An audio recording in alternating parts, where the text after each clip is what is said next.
webinar thing to record. I don't even realize the sound was on. The levels and the bed. So Just hope the house is a company. Yeah.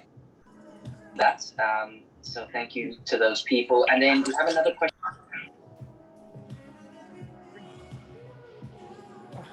Hey guys, give me a tick.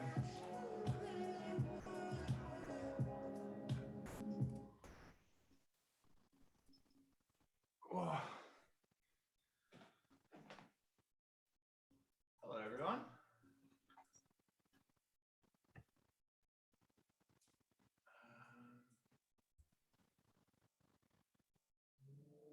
Hey Convin, I hope you're feeling better. You guys can take yourself off mute. It's kind of weird if I just talk to myself.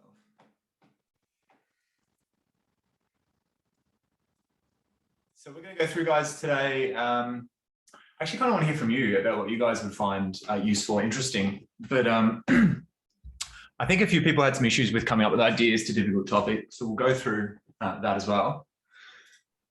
Hey, Michael, how you doing? Yeah, good. Thank you.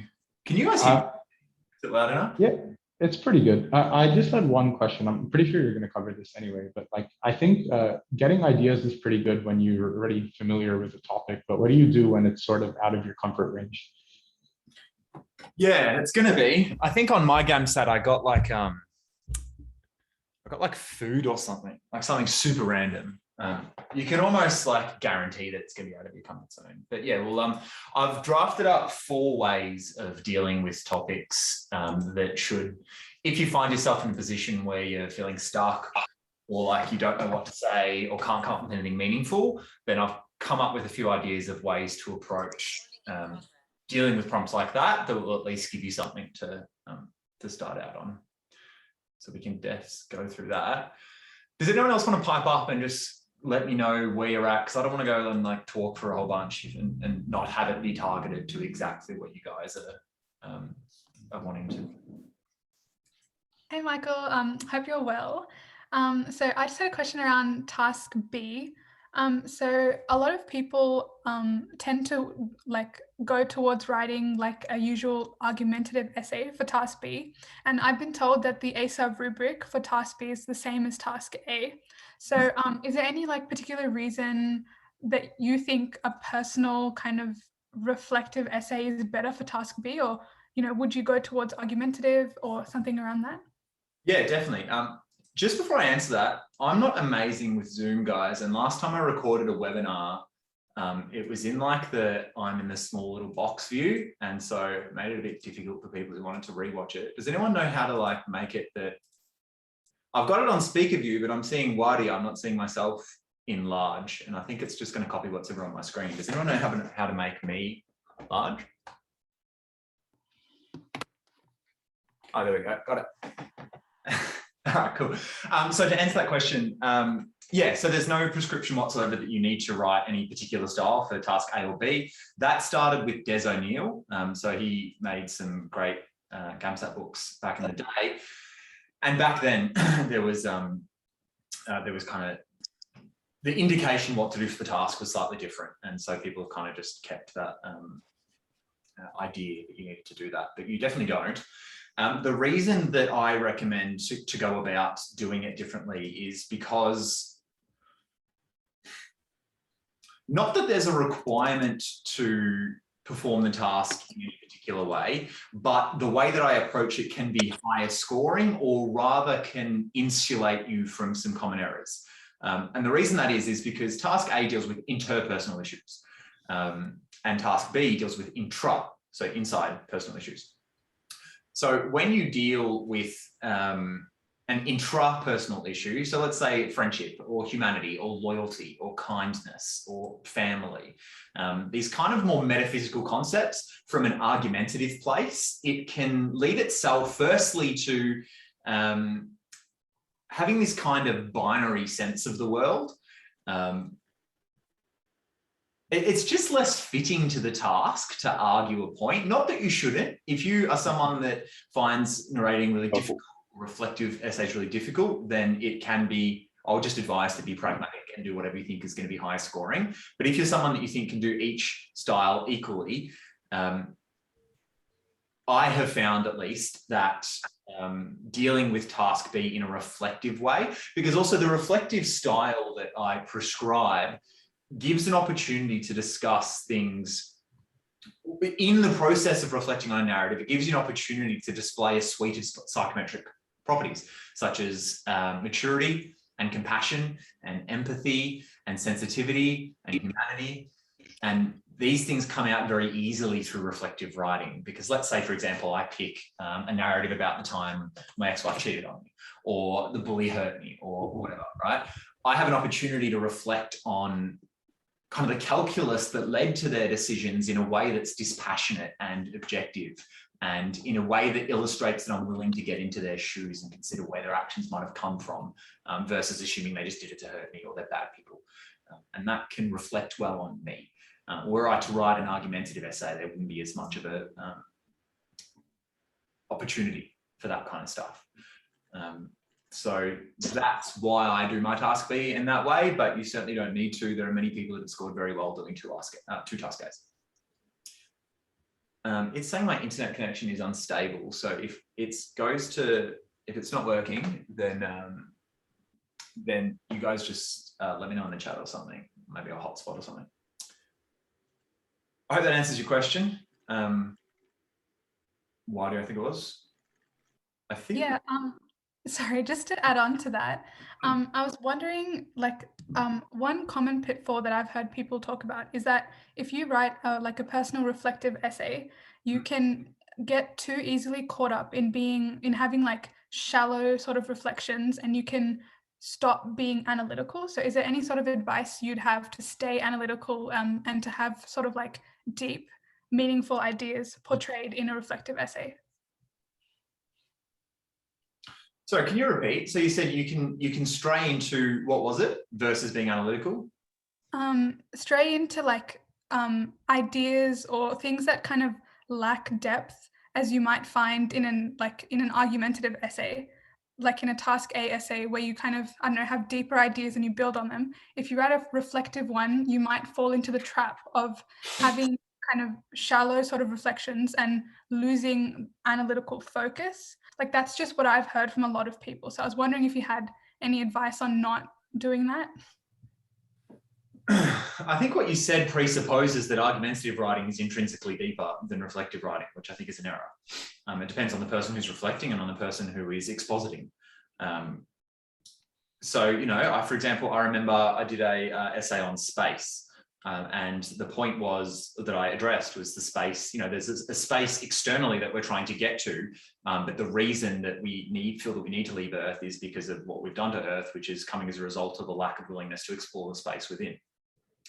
And then comparing the spiral of the DNA with the spiral of the Milky Way above, you know, and reflecting on that in that way, like that was much deeper than had I ever argued something literally about space. So certainly there are,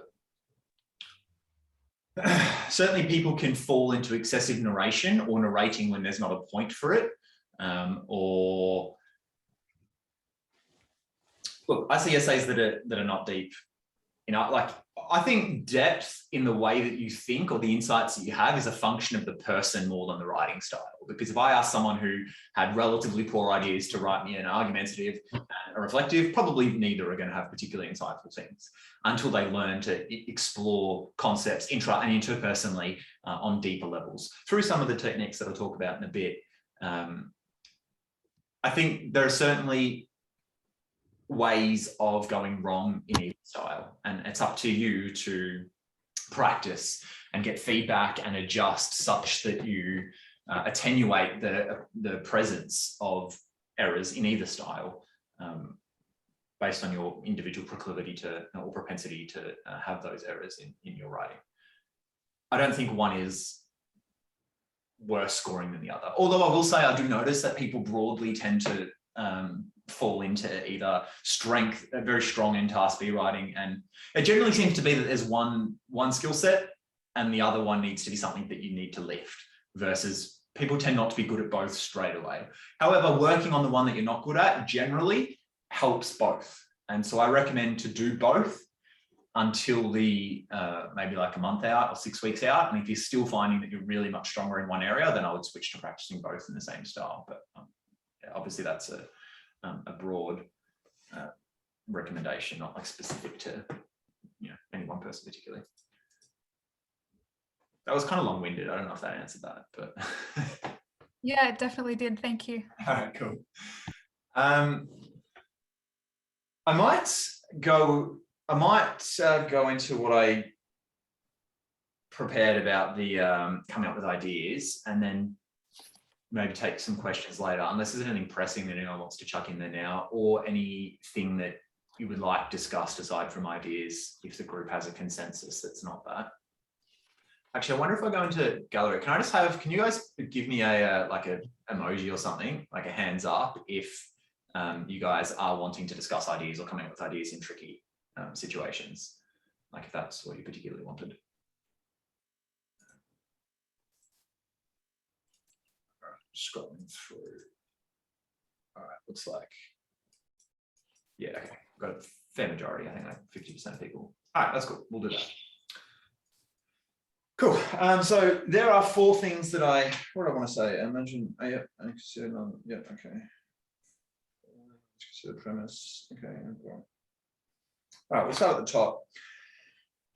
So the first thing that I have been encouraging my students to do lately is the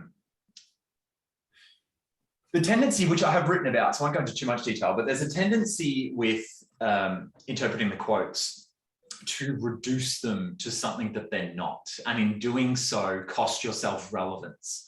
One of my learnings from the last sitting students was that I didn't place as much of an emphasis on relevance as I might have. I think it's perhaps more costly than I anticipated.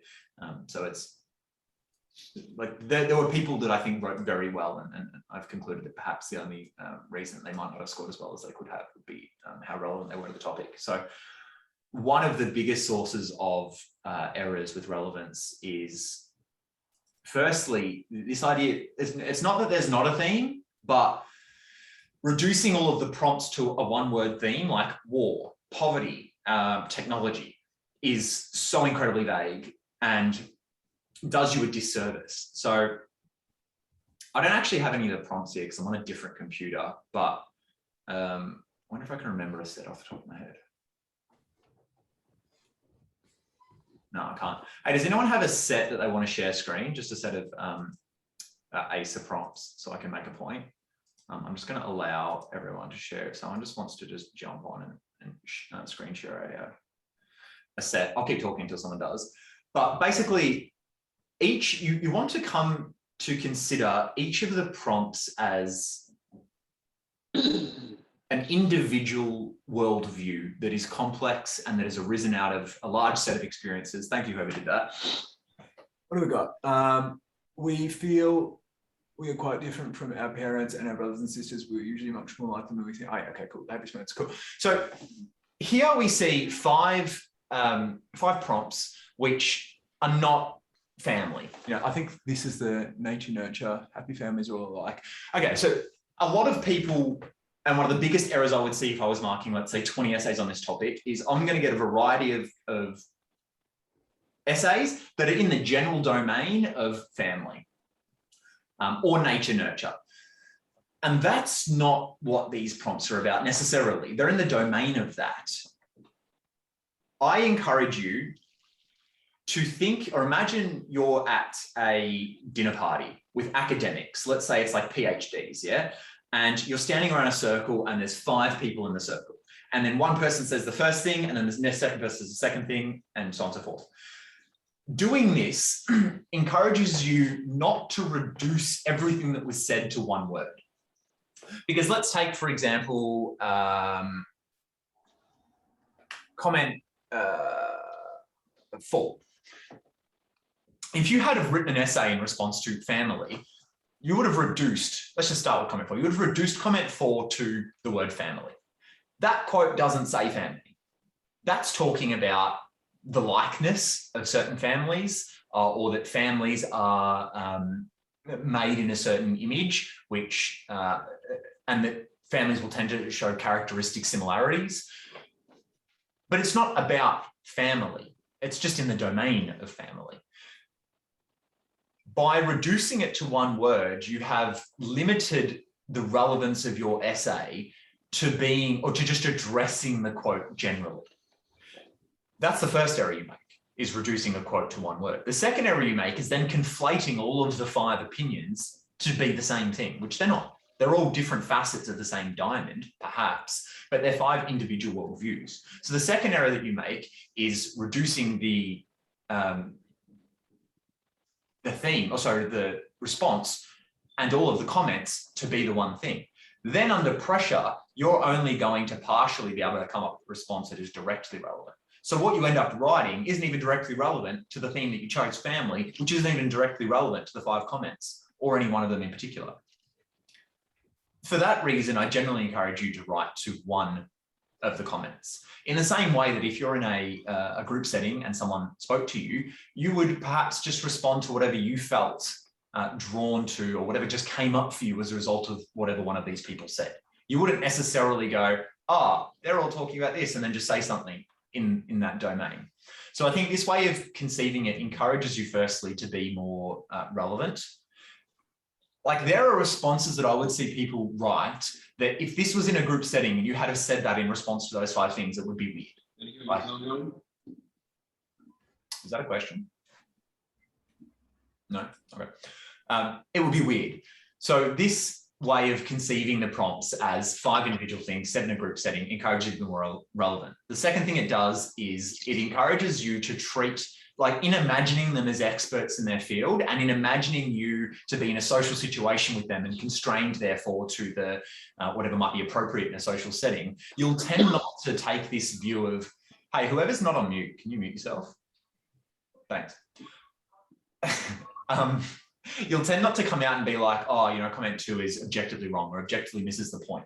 I find sometimes people have little dog syndrome, I call it, where they feel like the louder they bark, the better the essay is, and that's not the case. You want to kind of write with an awareness of the fact that you don't know it all, especially not in 30 minutes, and they don't expect you to either.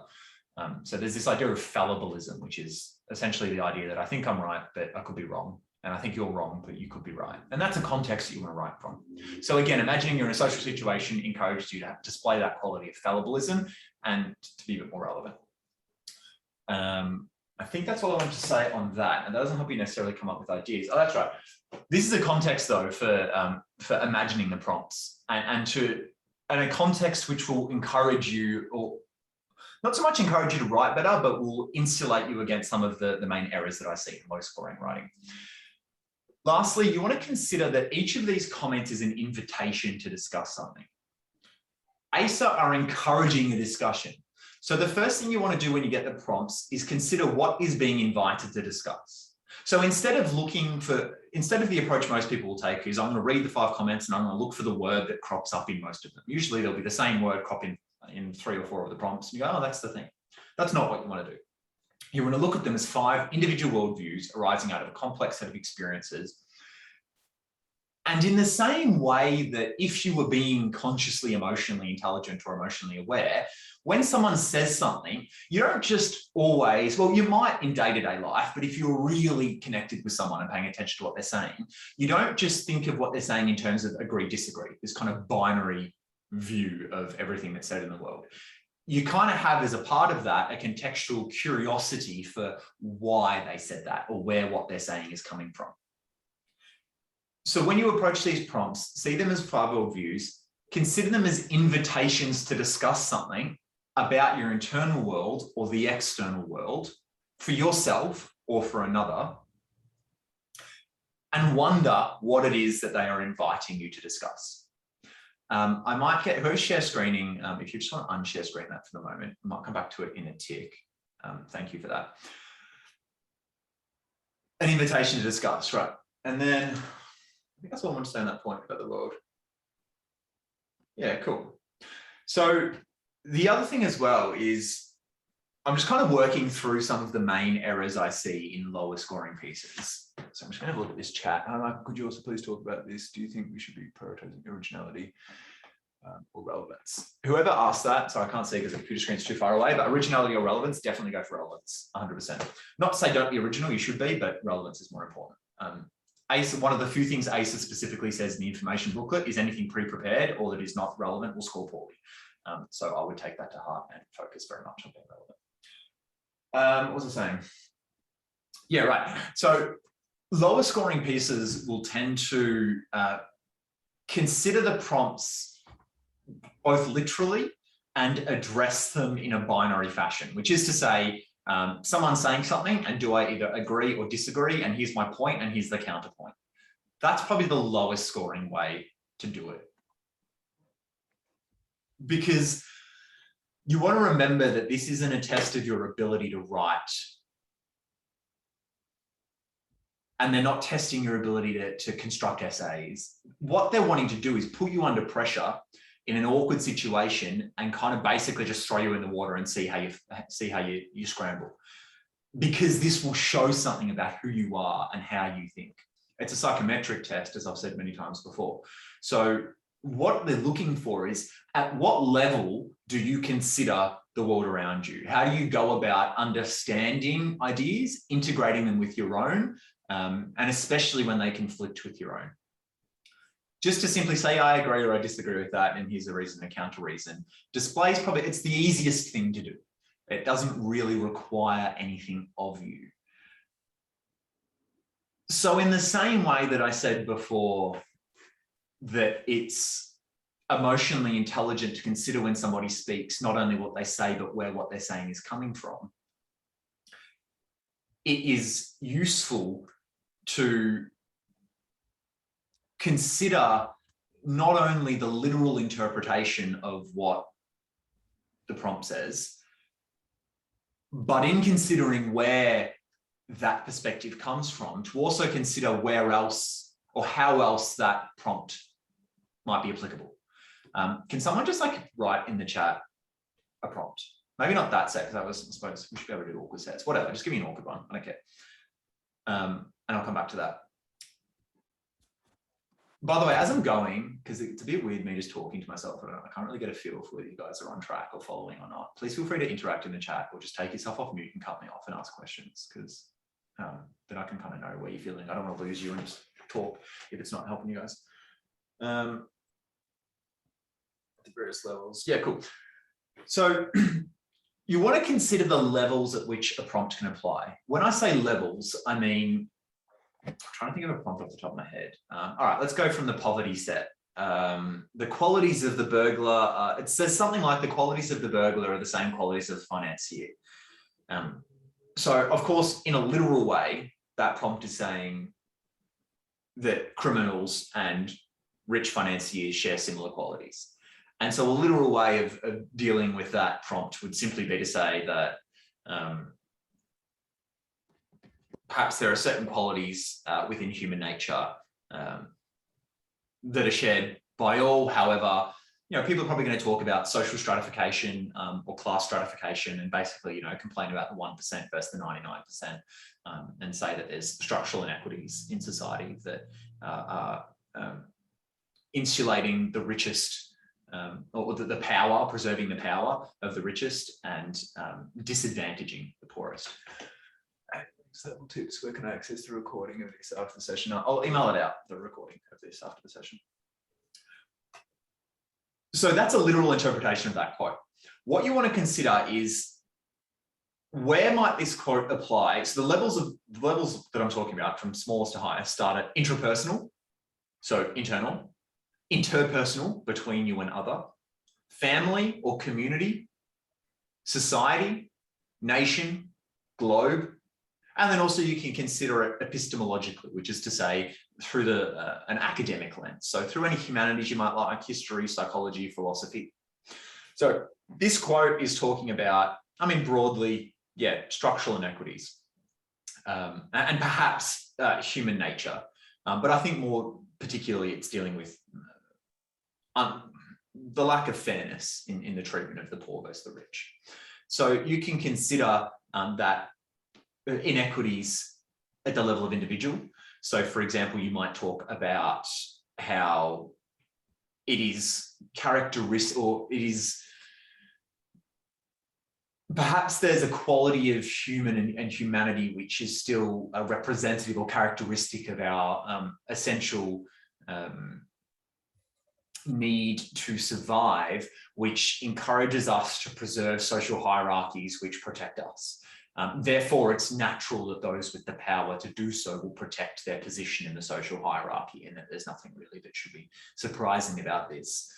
But in much the same way, perhaps, that is costly or destructive in something as simple as a school setting with bullies who are trying to preserve their place in their social hierarchy.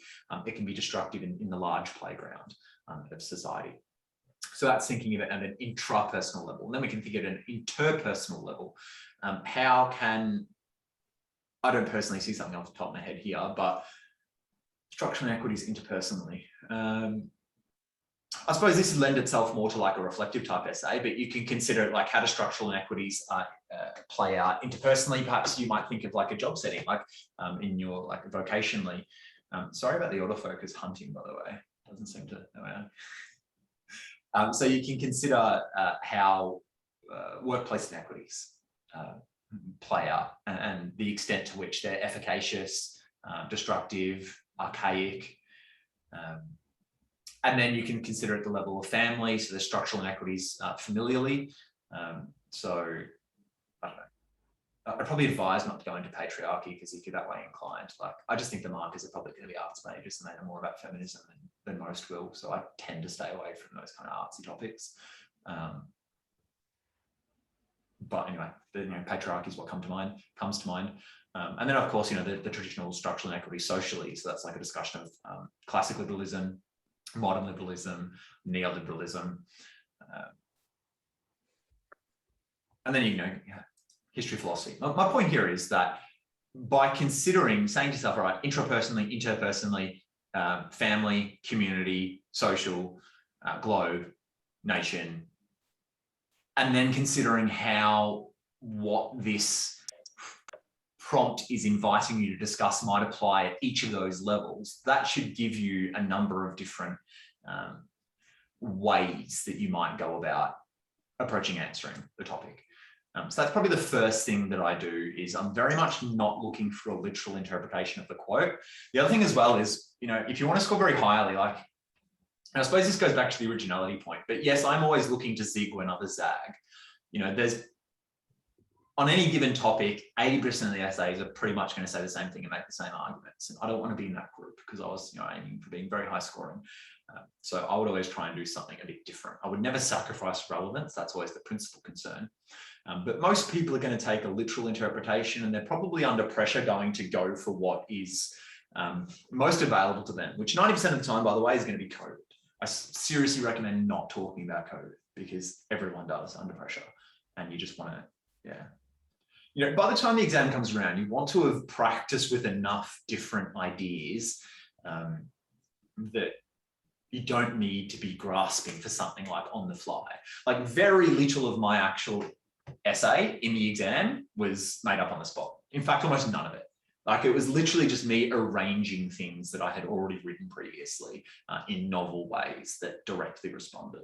That's the purpose of this build-up period, is to keep practicing and kind of, save little phrases that you like or ideas or quotes or bits of evidence. And they kind of just, you build up this bank, and your ability to think on the spot is in part a function of having practiced it and built up this kind of library of ideas that you can fall back on to, make something decent, even if you're kind of making up at the spot.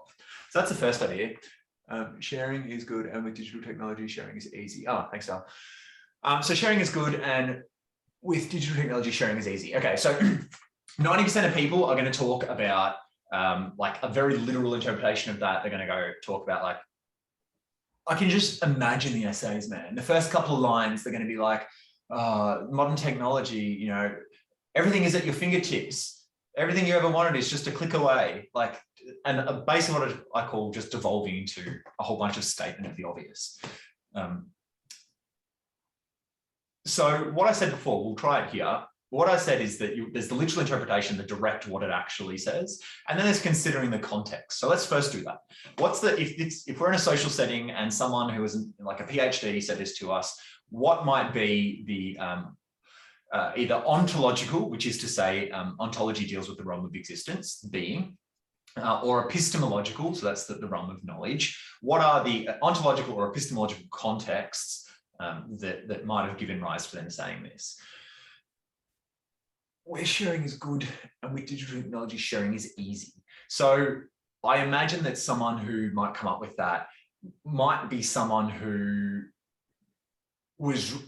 values, obviously they value sharing, which is to say that they're perhaps not isolationist. The first thing that comes into my head is kind of anti-isolationist, and that just fired off a whole bunch of things in my head, just about kind of the isolationist tendencies of particularly Britain and America in the past 10 years, you know, with Brexit and Donald Trump and his predilection for walls, all sorts of that. There seems to be kind of a growing trend towards isolationism at the level of nation, in the realm of geopolitics, but also individually. So now this is where I start to go into the different levels. Now I'm thinking intrapersonally. So you've got isolationism in like a global sense, Brexit in 2016, Trump.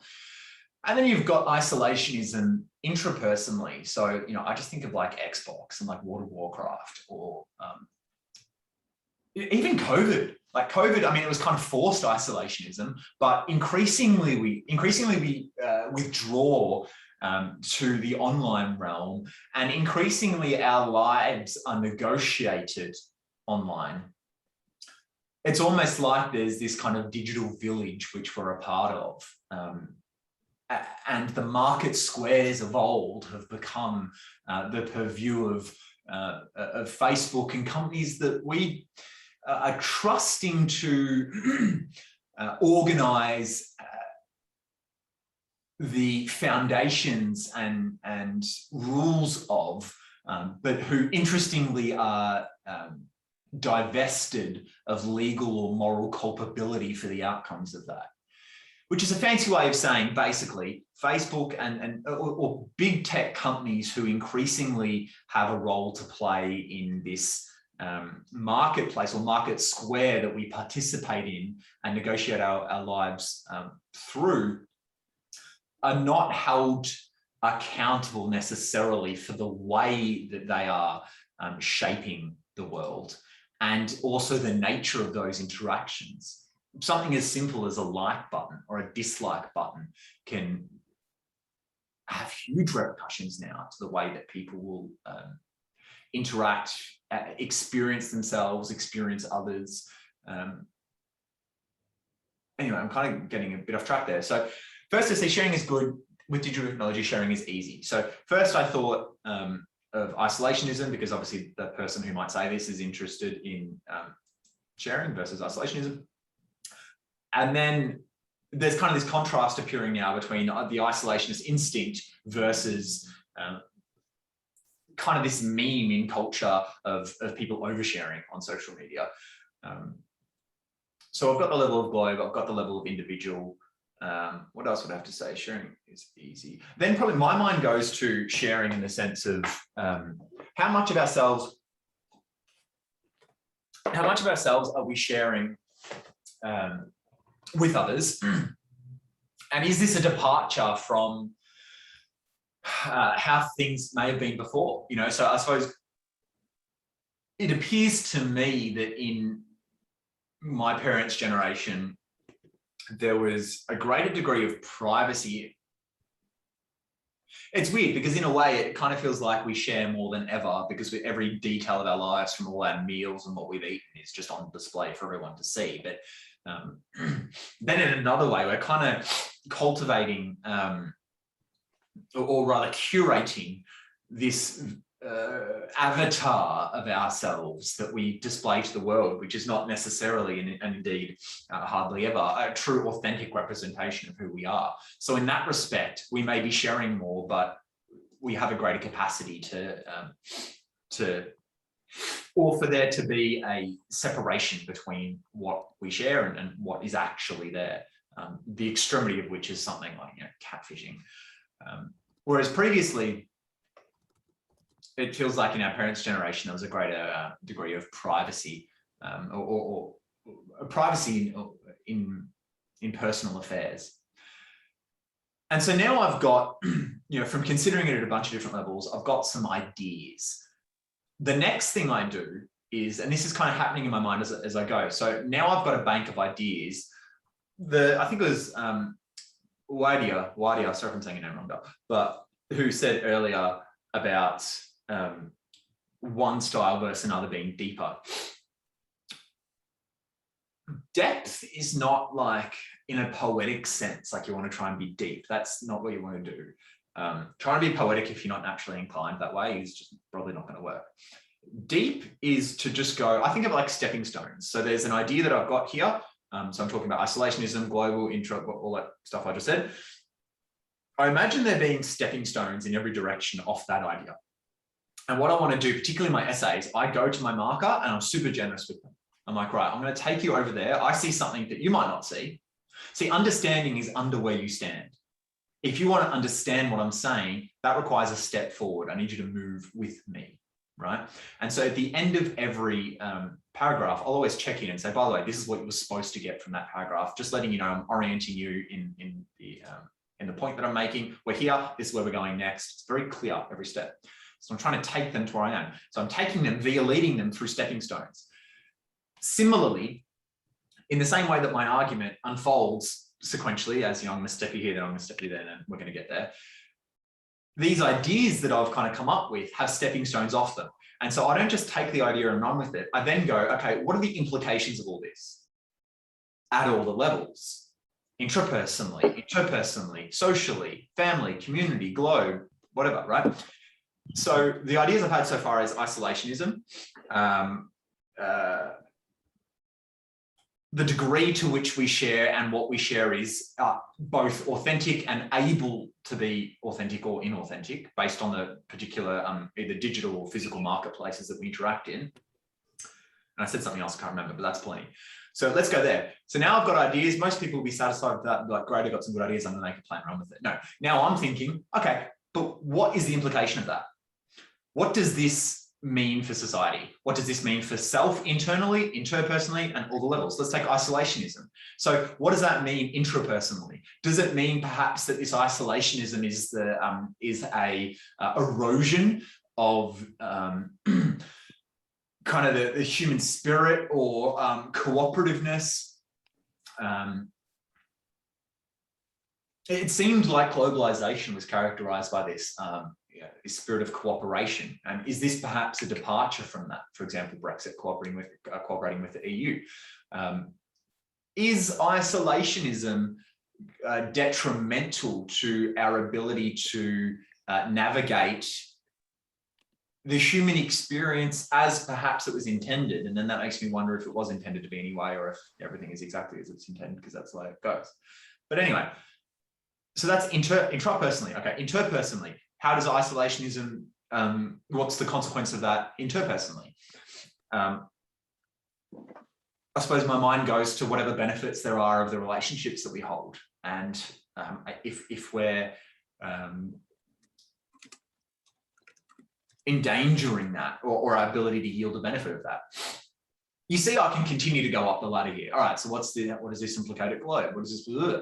And then the next idea I had, which was about the sharing all that. How does that implicate intrapersonally, interpersonally? And you can see it's kind of exponential. It's like, what are those things? Fractals? Yeah, fractals. It just like goes off exponentially. There's so many different threads.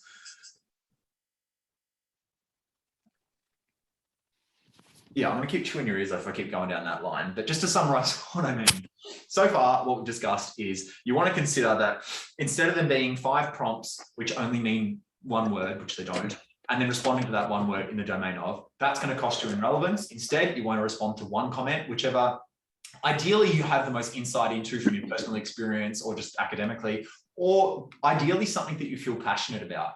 I noticed an interesting trend in the highest scorers from last sitting and those that talked about writing passionately. The highest of whom got 90, Caitlin, and she was telling me she was crying during her task B.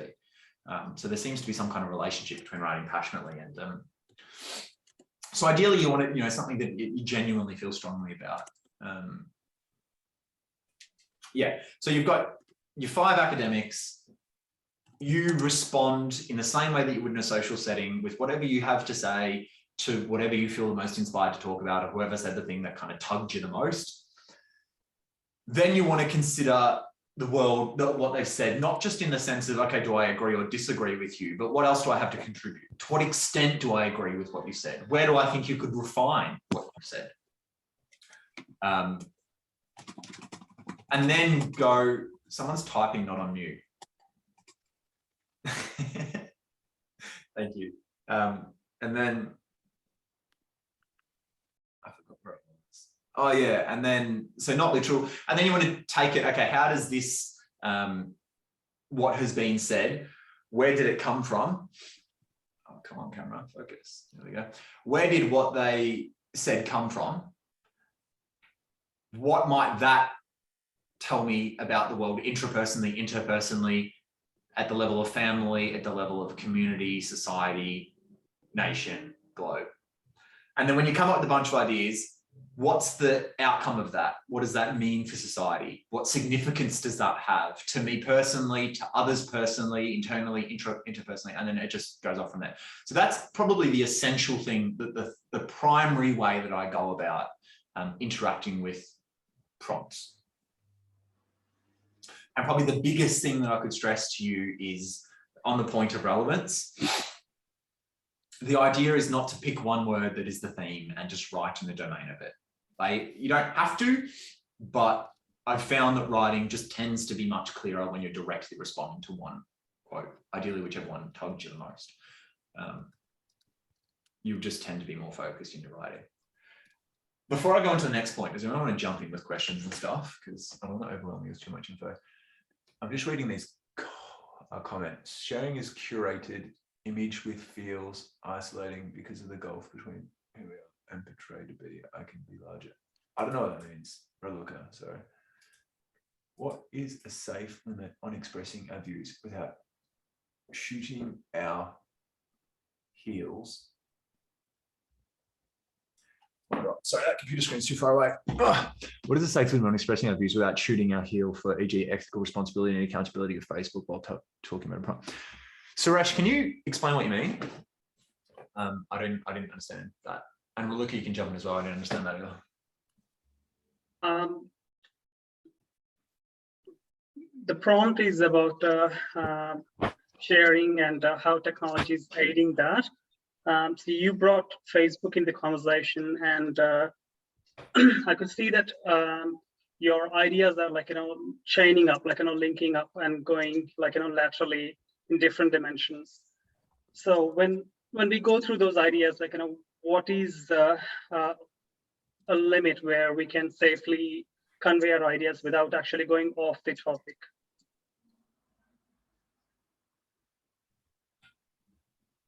That's a hard question to answer. I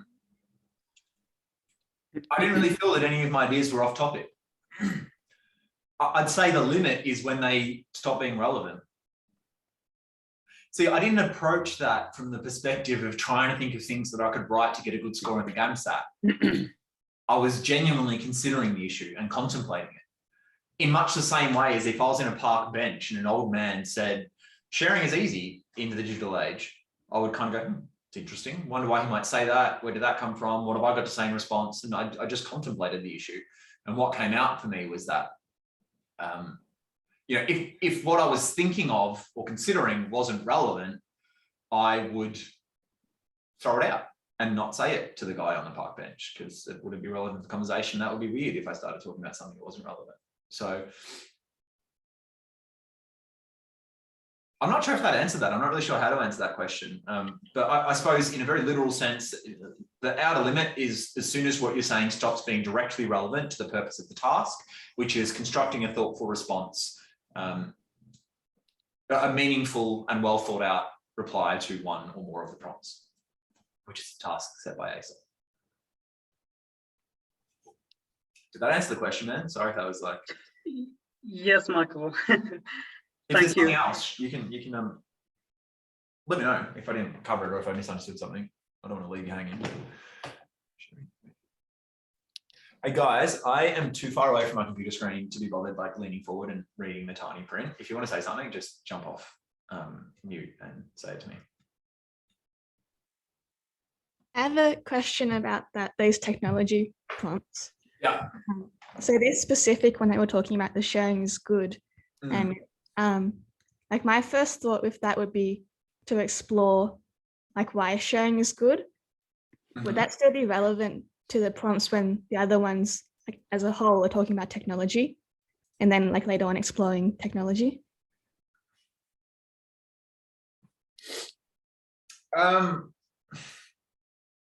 Firstly, the task indicates that you should construct a meaningful response to one or more of the prompts. So implied within that is that it's perfectly acceptable to reply to only one prompt. However, there's kind of an implied understanding that these aren't 5 cold prompts that are just, you could pick 1 or 5. The fact that they're all within the same domain, and the fact that ASA are giving you a test to determine whether you're okay to be a doctor, kind of implies to me, at least, that they are deliberately inviting a discussion of something in particular. So while yes, it is acceptable to respond to the prompt, in the sense of discussing sharing, it would be prudent to discuss sharing as it relates to the domain. So versus what most people do is they just write something in the domain of the thing. So technology, I'm just going to write something about technology, right?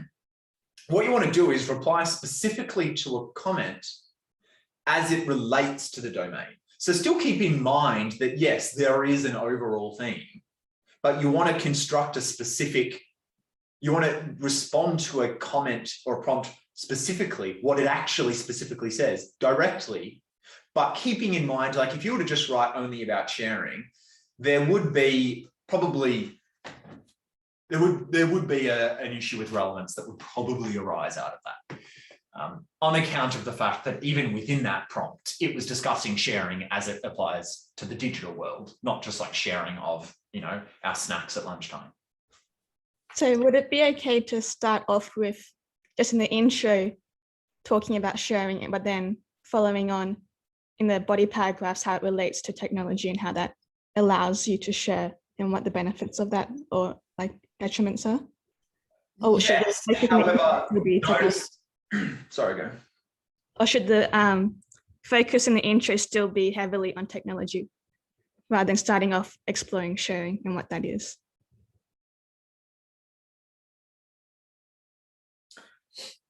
No, you don't have to start on technology. You can do it however you want. But just notice though, that the way that the level at which you're approaching the prompt presently is that literal first level. Here's sharing, here are the benefits of sharing, here are the disadvantages of sharing. That's ideally what you want to move away from doing, because that's what most people will do, especially under pressure. So you want to consider, okay, that's the literal thing. They're talking about sharing, here are the benefits, here are the disadvantages. You want to consider, like what I just said, how does sharing apply at the level internally? So, and how does it, interpersonally? So then the sharing of what? Sharing of wisdom, sharing of resources, sharing of knowledge, sharing of affection, love, romance, sex, that's interpersonal. And then go to the level of family, sharing within family, sharing responsibilities, division of labor, then sharing at the level of society. And then you get to socialism, communism, and globe and nation. Then you get to history, Russian Revolution, French Revolution. So you see through me going through the different levels, I've been able to make something a lot deeper out of the prompt than just here's literally on face value what it's saying, sharing, and sharing is good because of this and sharing is not good because of that, because that probably wouldn't score terribly well. Does that make sense? Yeah, I think so. Thanks.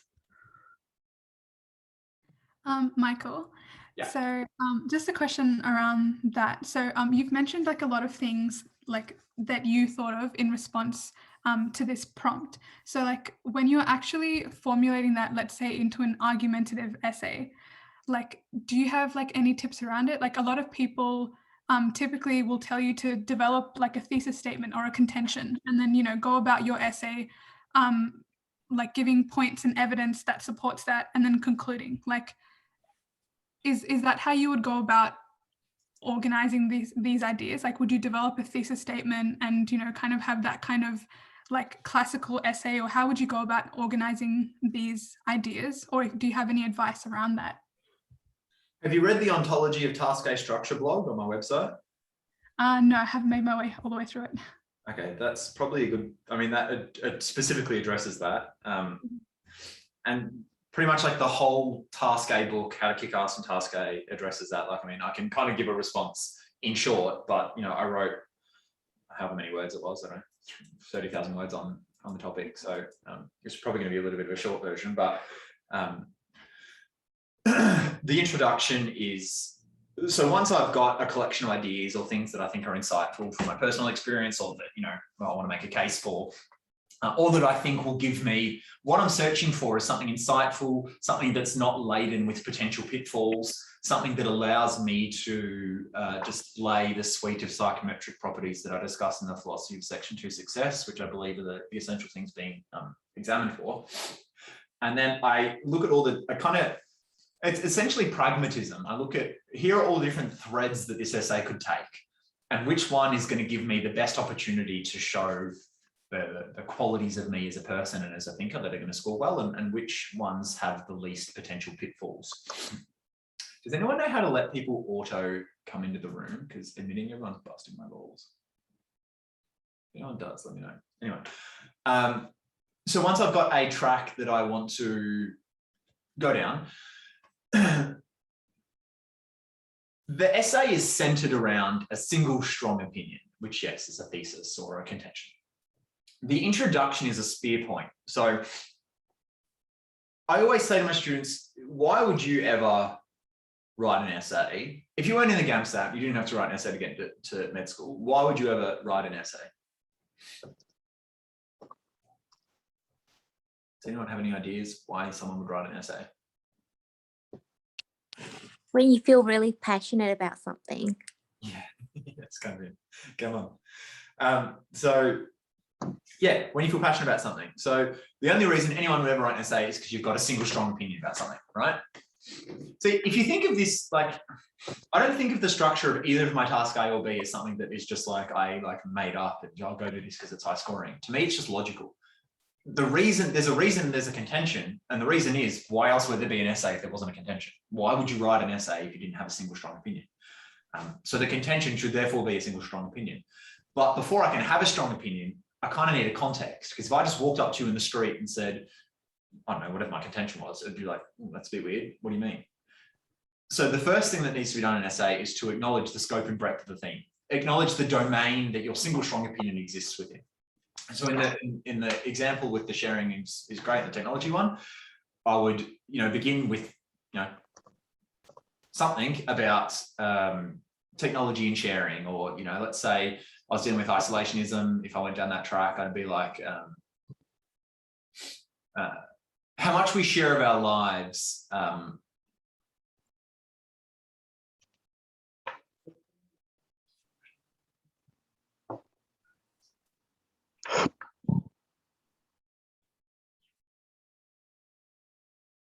The sharing of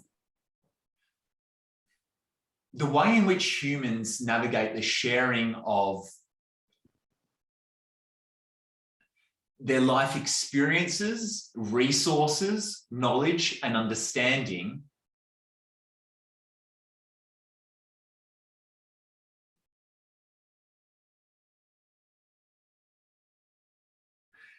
has implicated the last century substantially, particularly with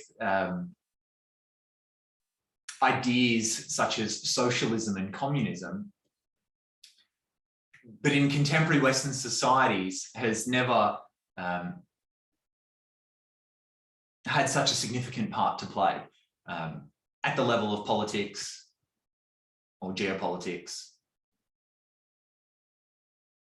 all the way down to the ontological experience or dimension of human life. That's a bit vague and a bit broad, but I'm on the spot. in any case, the function that fills is it introduces the whole sweeping, I'm saying I've discussed sharing at the level of like historically and like in terms of political ideologies. I've discussed the sharing of people's experiences with one another intrapersonally, sharing of knowledge, of resources, which gets back to socialism, communism bit, but then sharing in bringing it to how that applies to contemporary life. So, which, that's going to invite a discussion or herald a discussion of the ways that we share ourselves on social media or in our online lives. I can't deal with all of that in a 600-word essay or an 800-word essay. There will be hundreds of books written on those topics. So the next logical thing to do would be to take a dimension of that theme that I want to discuss and a dimension which my single strong opinion relates to. So, for example, I might take the amount that we share with each other in our online lives. And maybe I can chunk off a bit more and go, and contrasted with at the level of intrapersonal to nation. So that's like the discussion of the Brexit and all that. And so my next sentence, it starts here and then it goes thinner. So I basically say an aspect of the broader theme that I want to deal with. So maybe I'm just talking about, I don't know, the online world. And then if I've got space on some essays, I'll go down further. I'll go, and of that, here's the specific part of this domain I want to deal with. I specifically want to deal with the human experience currently of sharing our lives on social media and how that implicates our lives and the consequences now and perhaps in the future. And then the sharpened point of all this is my single strong opinion. And the way that I come up with that, the contention statement, I say in my head, the single thing that I want to discuss, or the single strong opinion that I have about one of the focus areas that I've just outlined is, I say that in my head, and then I write it. And this forces me to have a single opinion. It forces me to make it a strong opinion, and it forces it to be relevant to one of the focus areas I've said. So that's the kind of the spear point. You started broad, and then you go the single strong opinion, and the rest of the essay is pushing that spear through. So each, body paragraph becomes a support to that contention. Any idea that I have, generally, if I think, why do I think that? There's usually some logical reasons that underlie it. So let's say my single strong opinion was sharing may be easy, but the ways in which that we share ourselves are novel and costly to, I don't know, let's say spiritual nourishment. My central point being, which I'll discuss later, is that the capacity that we have for sharing ourselves in a way that we would like to be versus the way that we actually are undergirds or underpins the notions that we have that there is some ideal person or version of ourselves that the degree to which we depart from is the degree to which we are corrupt, or not corrupt, but let's say bereft of worth. It's essentially reiterated to us subliminally through rap music that our self-worth is proportional to our material situation, and that there's no idea or notion that there's something intrinsically worthwhile and special and beautiful and perfect about us.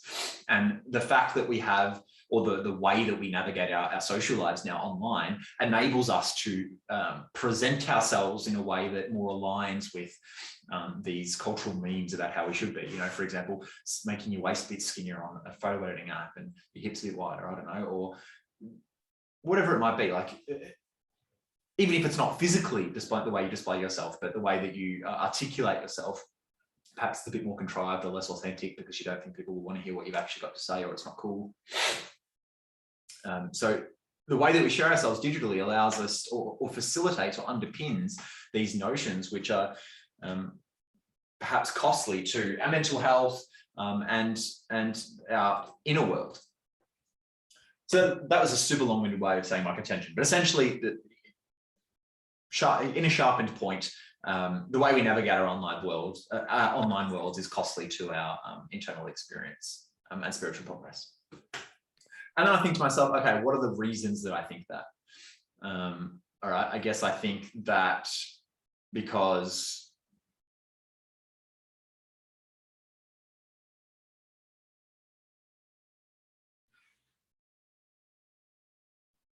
I'd say it's costly because the degree to which we're not representing ourselves the way we are is the degree to which we have a sense of being an imposter, but also the degree to which we rob ourselves and others of an opportunity to celebrate who we actually are. So that'll be my first reason that I think that. And guess what? That becomes a topic sentence. And then my second topic sentence, the second body paragraph, will deal with the other reason I think that. So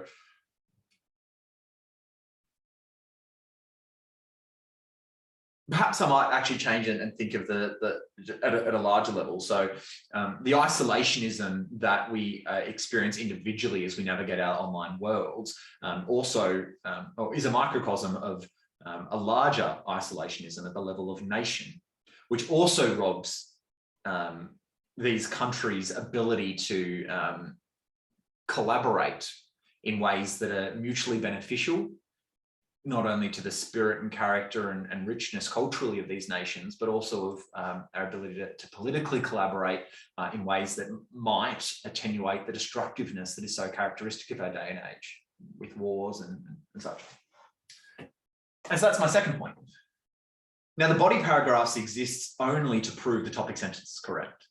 The simplest example I can give you of this is the old Aristotelian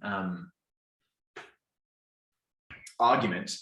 Fuck, man, do people keep like leaving the room and coming back in, or what? Sorry, I'm having a whinge. I have to keep admitting people every couple of seconds. Michael, could you see if you could make one of us like co-admin or something, and then we can let them in? Yeah, you're a teacher's pet. What do you do? Wow. Well, don't make me co-admin. I won't be letting anyone in. All right, make co-host. You are now the captain of this shit. Come in. Thank you for being that person. You're a ledge. Where was I? Yeah, so the old Aristotelian argument, which goes, if you're proving that that Socrates is mortal, you first, the argument goes, Socrates is Socrates philosopher. No, philosophers are mortal, all men are. All philosophers are men, all men are mortal. Socrates is a man, all men are mortal. Yeah, Socrates is a man, all men are mortal, therefore Socrates is mortal. There's two premises. Socrates is a man, which you would then prove in a body paragraph. The second premise, all men are mortal, you'd prove that in a body paragraph. And assuming that you have sufficiently proven through evaluation, evidence, example, logic, reasoning, that Socrates is indeed a man, and assuming, and I believe you, and assuming that in body paragraph 2, you proved to me that indeed all men are mortal, and I believed you, it follows that your contention, Socrates is mortal, is correct. In that same way, when I have a strong opinion, I'm looking for the reasons that I believe it to be correct, each of which will be a premise, each of which will become a topic sentence, and my body paragraph exists simply to prove that. So at the end of my body paragraph, I'm linking you back, reminding you what you were supposed to have gotten, and then my conclusion is simply, well, if you believe paragraph 1 and you believe paragraph 2, it logically follows that my contention is, if not correct, I at least have a case for its plausibility. So that is the way that I order my argument. That was a super long-winded way of, well, it wasn't long-winded. It gets a lot more long-winded in the book, but that's kind of the overview. Did that make sense? I'm sure someone has questions on that. Jump in if you do.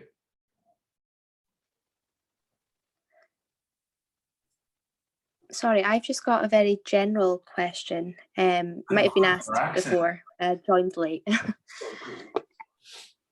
So with task A and task B, would you say we should approach it in a different kind of way, generally, just like with task A, do it argumentatively, task B, write it personally, or would you say, no, don't follow that? Just like, what kind of advice do you have about that?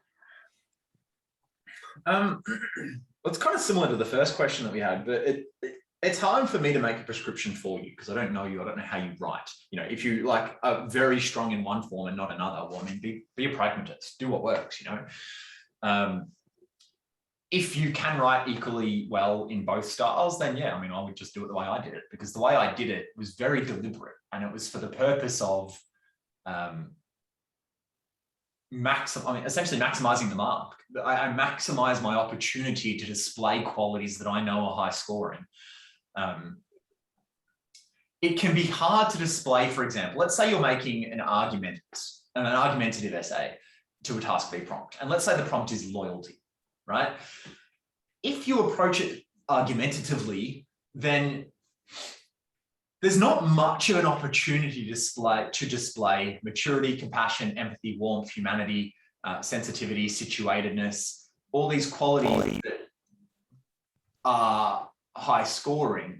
What you could display, would be more task A type qualities like objectiveness, altitude, neutrality, what else? Fallibilism. But it's kind of hard to, it's just like, what are you going to argue with loyalty? Are you going to make a contention? Yeah, loyalty is essential for, I don't know, the cooperativeness of nations or something. It's look, I'd try it, submit it to the group and see what happens. I'll tell you if it's good or bad. I just tend not to see as many. Oh, that's not entirely true, actually. Kieran used to do good task A responses to task B prompts. That's a really long, to answer that properly is a very, very long answer. Broadly, I think if you have the time and the ability to understand the reason, why I did it the way I did it, then that is going to be as high scoring as if I did it.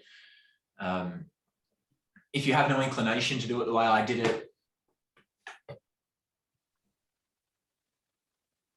then, neither task A or task B is intrinsically high scoring, but I would suggest it would be better to start by trying to do task B in a reflective way, keeping in mind that regardless of whether you want to do it the way I did it or not, I am very confident that this is a test of the way that you think and a psychometric test. And given that it begs the question, what psychometric features would they want in a doctor? Following that line of reasoning, you'll discover that the same qualities they're looking for in the interviews, or similar set of qualities, which is, for example, like I just said, empathy, compassion, sensitivity, humanity, that these would be qualities that they'd be looking for in section 2 as well. And given that you agree with that, then it begs the question, well, how am I going to show those qualities? And that will lead you to writing reflectively, unless you're very poor at doing that kind of writing. Yeah, so I don't know if that answered that. I know I'm saying that a lot. Yeah, no, that answered my question. Super long-winded replies to everything. I'm just going to get a drink. Give me 2 ticks.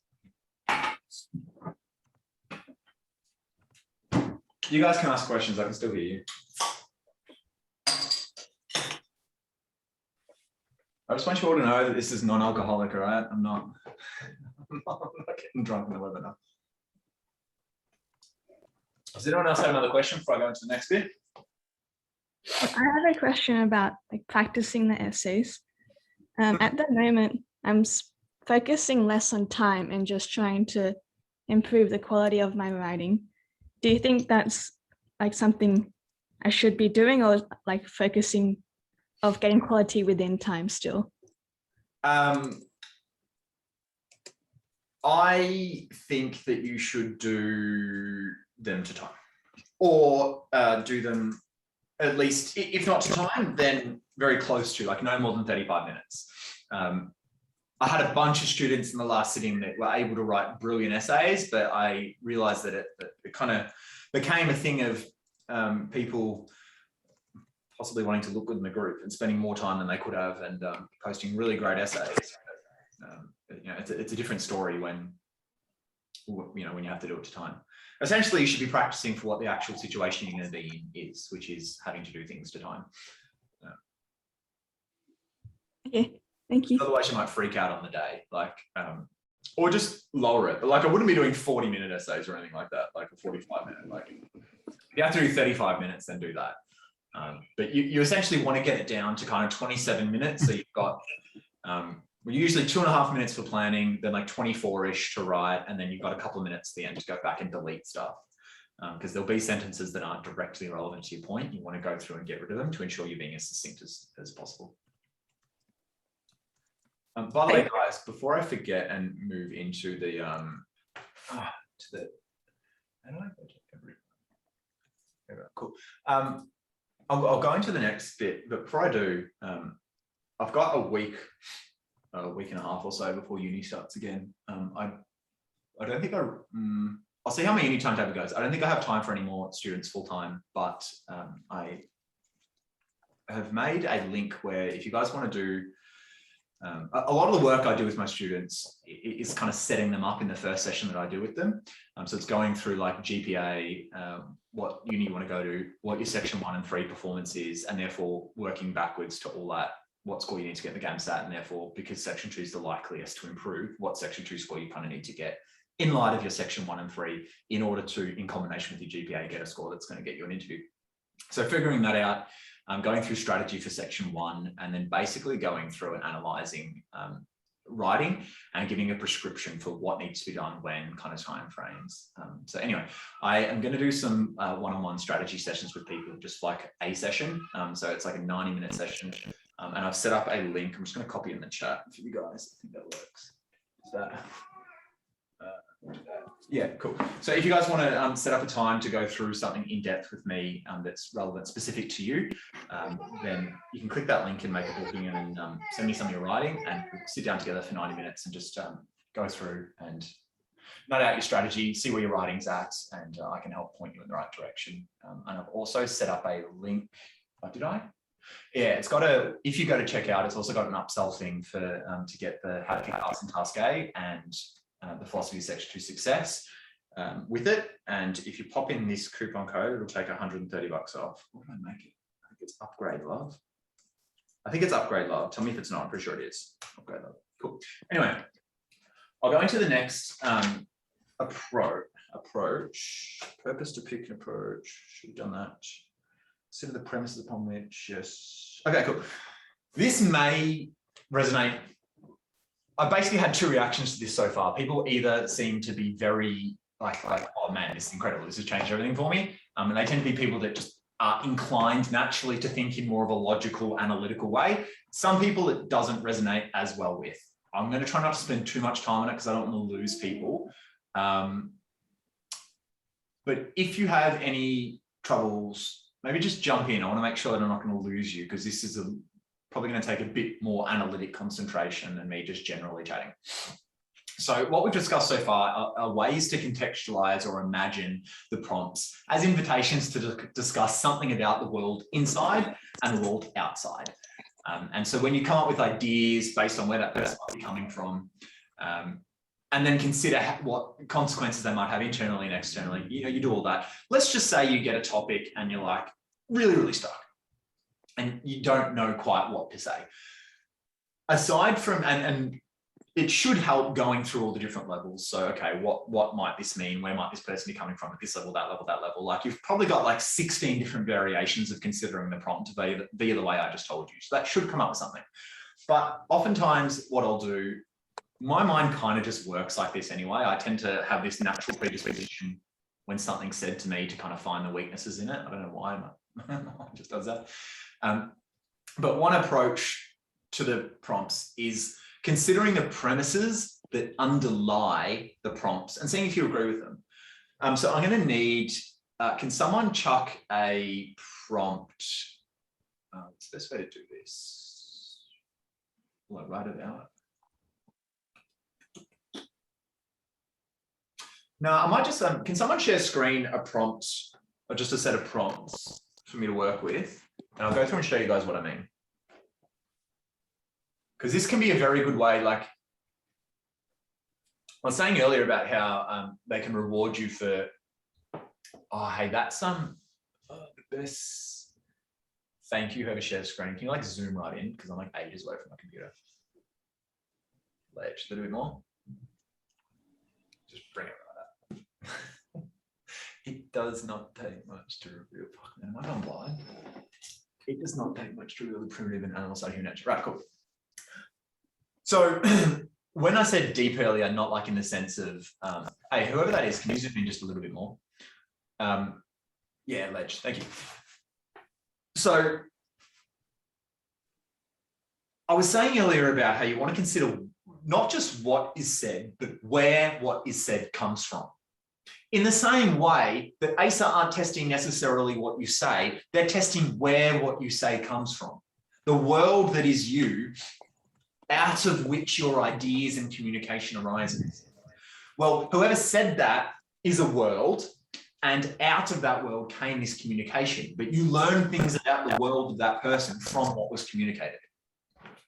There are premises, and when I say premises, I mean things about the world that are taken as a given by the simple uttering of this statement. So for example, it does not take much to reveal. Okay, so this comment 1, it does not take much to reveal the primitive and animal side of human nature. There are some things that are given by this sentence, which if you go into a discussion of whether you agree or disagree, you take for granted that you also agree with. Let me point some of them out to you.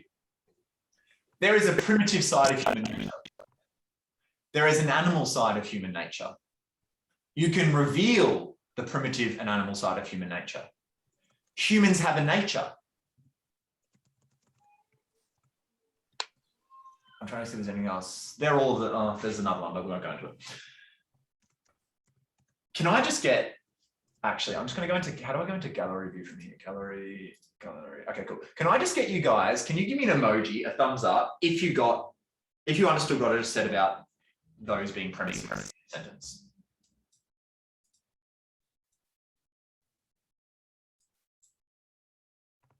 Okay, I'm seeing like half-ish of people.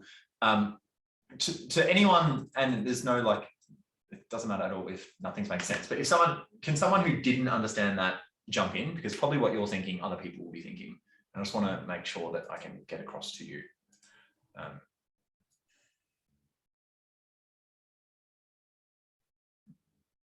No one want to jump in? All right, I'm going to press on then, but please, if something's not making sense, please jump in, because probably if you're stuck on something, other people will, and it will be easier for you to identify what I need to correct than me on the fly. And I want to make sure you guys get the value out of that. So okay, so there's some premises. Similarly, in comment 2, there'll be some premises. Human nature is malleable. So again, there's a premise that humans have a nature. Before it is said that human nature is malleable, there is a premise that human nature must be able to be malleable. It can take all sorts of shapes. That's not a premise. I suppose there's a premise in that last that there are shapes that humans. There are shapes to human nature. Whoever's direct messaging me, if there was someone, I can't read from this far away, sorry. So you said that you're lagging. Oh, okay. Is it like just like a temporary thing? Like, do I need to hotspot, or is it real bad? I think it's better now, but we'll see how we go in the next few minutes. Yeah, cool. Just let me know. Oh, a hotspot if need be. Yeah. Yeah, cool. So you kind of look for the premises and then you just see, do I agree with those premises? So in comment 3, there's a premise that there is an essential characteristic of human beings. So if I were to just agree, right, with that, like, yes, I agree or I disagree, I am saying that I'm going along with you that there are essential characteristics of human beings, but maybe I don't agree with that. Maybe there aren't essential characteristics of human beings. Maybe human beings are all just totally different and there is no essential characteristic. So if I said I agree or disagree that the characteristic is cooperation, I'm agreeing that there are essential characteristics, which maybe I don't agree with that. Comment 4, there's a premise that you can depend on things. I'm not sure I agree with that personally. We cannot depend on the kindness and generosity of human beings. There's a premise that human beings can be generous and can be kind. So my point is that I'm looking underneath these sentences to see what about the world does this person think or take for granted. And a lot of the time I do that, I don't necessarily agree with the things that they're taking for granted. Pardon me. Can we go back up to, just scroll up a bit to comment 1? I think yeah, cool. To reveal the primitive. Okay, so The premises again for comment 1 were there's a primitive side of human nature, there's an animal side of human nature, and you can reveal those sides. So I'm not sure I agree that it doesn't take much to reveal, because that implies that they can be masked. And I think that the primitive and animal side of human nature is everywhere. It's part of the way that we operate, in the sense that primitive, I mean, from like an evolutionary standpoint, humans are relatively young. So primitively versus modernly, there's not really any biological or physiological changes there. As far as an animal side of human nature, well, if you define, I mean, how do you find an animal? Because we're animals. So I'm not sure that it's a case of revealing at all, to be honest. I think that there's not much difference really between primitive and current humans, and you see everywhere: aggression, competition, survival, reproduce. I mean, you only have to go outside and look at a billboard, like, or open up Instagram. Like, you can't get away from sex or sexuality if you try. And that is a very primitive and modern, I mean, for the same thing. It's very characteristic of human nature, in the sense that nature is the disposition of an organism that it has without consciously trying to have it, or perhaps which is independent of individual variation within that species, in the sense that we more or less all have it. So yeah, I don't agree with the premise that it's even a case of revealing. Human nature is malleable. Let's go to 3. Okay, so with 3, is there an essential characteristic of human beings? Again, so I might, before even going into whether it's cooperation or not, I might go, well, I'm not sure there are any essential characteristics. There's great diversity within the human species, and also this idea of there being some normal, normal human is honestly perhaps a bit toxic. It seems like we're all kind of, or at least very much my parents' generation, or at least in my personal experience, that there's this kind of normality that we're all kind of being groomed to tend in toward. But is there any actual normal? Like, is there a guy down the street and go, yeah, he's the normal that we're all like basically basing ourselves off? Or is it just that we're all individual people, and that if we were allowed to be our individual selves and express our uniqueness and individuality, that we can find a higher expression of ourselves? And then that leads into a thing about the LGBTQ rights, and perhaps the stifling or muzzling of certain brands of individuality within society can be harmful or detrimental.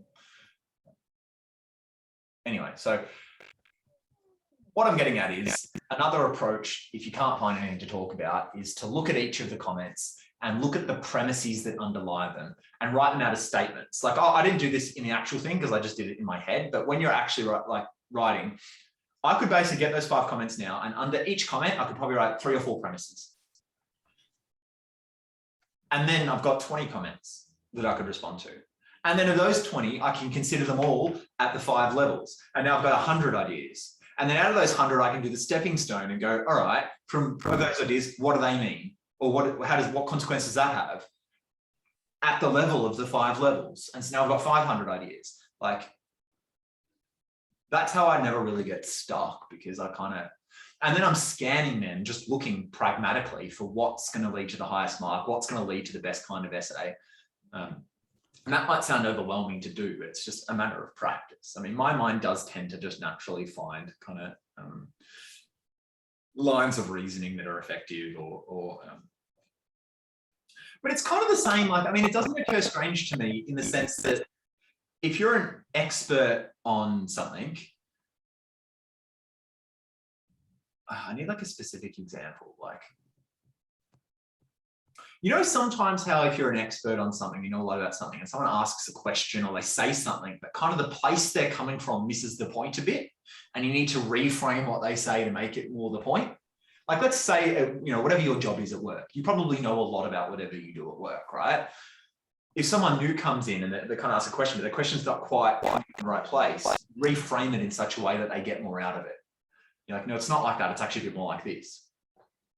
And so this can kind of redirect the discussion into a more profitable fashion.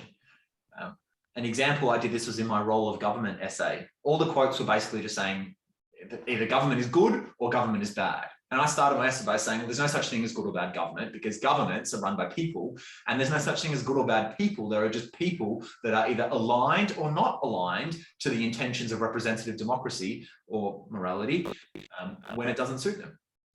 And the extent to which they're willing to sacrifice their personal interests for representative democracy is the degree to which they can be considered a good government from the perspective of someone that wants governments to be democratic. And that's like a way better way of refocusing the discussion. If I just said, yeah, governments are good or governments are bad, it's like, it's surface, you want to go deep. Anyway, I'm not sure how many of you that, you can stop share screening now. Thank you to the person that did that. I'm happy to answer questions on that because I don't think there's anyone that got that first go of all my students. So I'm sure there would be questions among you and I'm happy to answer them.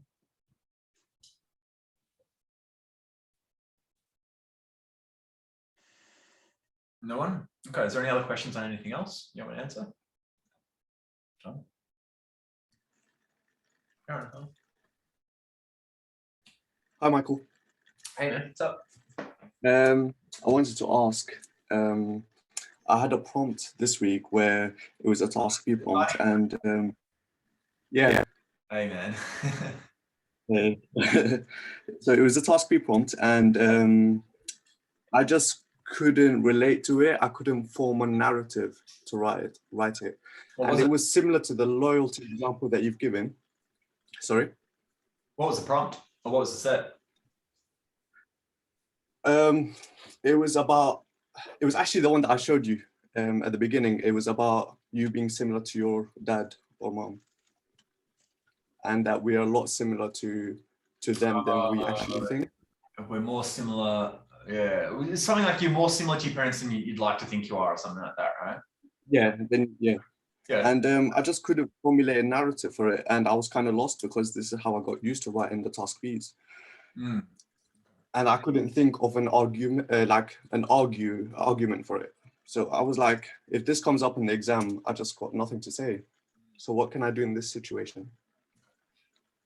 So the question is that you've got a prompt that you couldn't think. Is the issue that you didn't have something to say about that prompt, or is the issue that you couldn't think of a narrative for that prompt?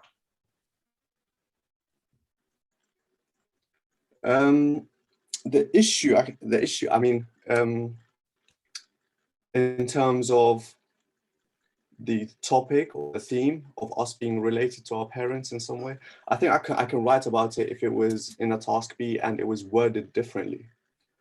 But the way they worded it, it was kind of encouraging us to talk about our personal lives, and I just didn't have an experience with it, if that makes sense. You didn't answer the question. Is the issue that you couldn't think of a narrative, or you couldn't think of something to say on the topic? Because the topic is basically being similar. I mean, it's pretty straight prompt. We're more similar to our parents than we'd like to be. So, I suppose it's like about the nature nurture thing. Is it that you didn't know what to say about that, or just you didn't know a narrative that exampled it? What's the difference? Sorry. What's the difference between a narrative and having something to say? Well, because how I'm thinking of it is the narrative is based on what you want to say, isn't it? The narrative is how you learn what you want to. So basically, by the way, I should just point out that whole structure I gave earlier to that person's question, that lady's question, I can't remember who, about how to structure my contention thesis statement with the body. That was a task A approach, by the way. That's not how I do task Bs. The task B is centered around, I think contention is probably the wrong word. I call it a central insight. So there's something that I've learned about the world in the domain of the theme provided that I learnt experientially. The narrative articulates either how I learnt what I currently know, or where I developed my more immature version of my understanding of this point which has since matured and changed, which I then reflect on and say, that's what I thought then, and here's what I say now. So the narrative isn't what you want to say necessarily, it's about how you learnt either how you came to understand the insight that relates to the theme, or how you came to develop some embryonic or perhaps more immature ideas about the insight that you now have about the theme. So they're not necessarily the same. What you want to say comes out of the point of the narrative exists only to set up you being able to distill from it the thing that you want to say. It isn't what you want to say. And that's why it doesn't need to be long. It should be short, 150 words max. Short, sharp. And also too, the other thing as well about task B is because it's a psychometric test, they're kind of testing it. It's good for them to, good for a marker to be able to see the various levels or the various intellectual faculties that you have that you can explore the idea through. So in task A, we discussed earlier that like you can think of things intrapersonally, interpersonally, consider all those different levels, right? With task B, there's kind of different kinds of levels. Like you can consider the task like reflectively, like how you thought of it then you consider it now from maturity, then you consider it from the antagonist perspective, how did the other person feel, then you consider the degree to which you can be confident that you really know that that's what the antagonist felt, being that you're not them. Then you can then kind of take a task A spin on it and consider it through the lens of a more epistemological lens or more argumentative or very kind of cerebral lens. And then at the start, you've kind of got the intellectual faculty of kind of figurative or creative writing. So it's a bit, I call it schizophrenic, and it is a bit, but because I start in more of figurative writing type way. So I show, hey, look, I can kind of deal with things or express myself more poetically or nicely, or, if you have that ability. And kind of reflectively, and then in the next bit, I'm showing I can look at this with maturity, and I can reflect on it. I can get into other people's shoes. So I'm showing an ability to engage various intellectual faculties: figurative writing, emotional maturity, analytical concentration, logic. I'm showing this whole variety of qualities, but if you're just narrating because you think there should be a narrative at the start of a task B and you just say a story, at its worst, it can just come across as self-involved or pointless. It'd be better to do a task A. So I only have the narrative there, so I can show you how I arrived at my ideas. If I didn't have a narrative, then I couldn't reflect on anything, could I? And if I can't reflect, then I can't show maturity. Because I could go, well, one of my essays started with, I once told my pregnant wife, I wish she wasn't pregnant, which, by the way, I immediately followed by saying, I wish I'm cringing saying, what's my pregnant ex-wife, I wish she wasn't pregnant. I'm cringing writing that and knowing you'll read it. Obviously, you have to offset, when you do something bad, you have to offset that you're aware that it's bad. But saying that gave me an opportunity to reflect and show how I'd matured, and then to consider how things might have felt from her view at the time. And then also to say, well, do you know what? Not being a woman and not ever having been pregnant, there's obviously certain limits to my ability to truly empathize with how she felt. I could consider maybe she felt insecure about her relationship at the time.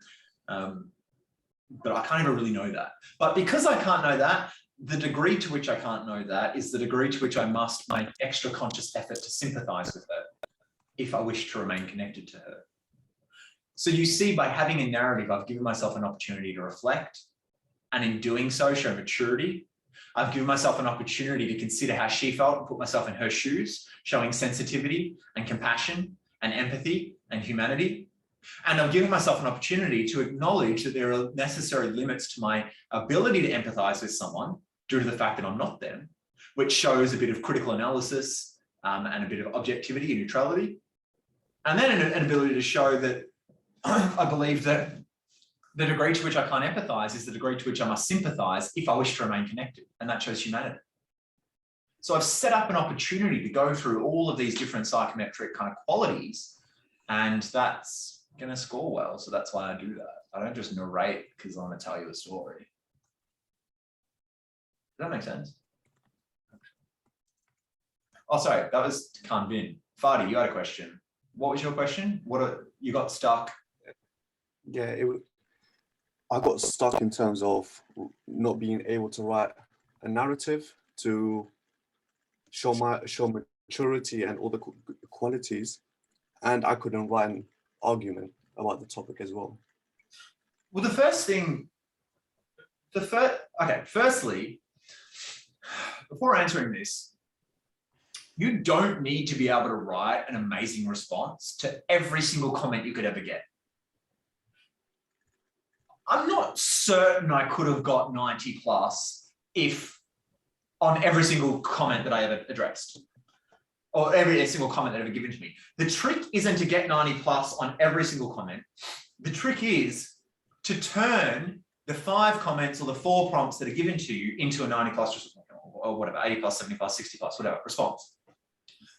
As I illustrated via the ways that I approached it earlier, I can turn 5 quotes into 500 by considering the premises, by looking at all the different levels it applies at, and and so on and so forth. And so I'm scanning all the different ways that I could go to find a response. So, Fadi, it might be that this particular comment, there isn't anything in there. Sometimes I just don't feel pulled towards a particular response. It's just like there's just nothing in. In the same way that if I'm having a conversation at a bar around a circle and people are talking, I don't feel necessarily compelled to respond to every single thing everyone says. Most of the time, I don't say anything. But then someone might say something. I go, do you know what? I've actually got something I feel passionate.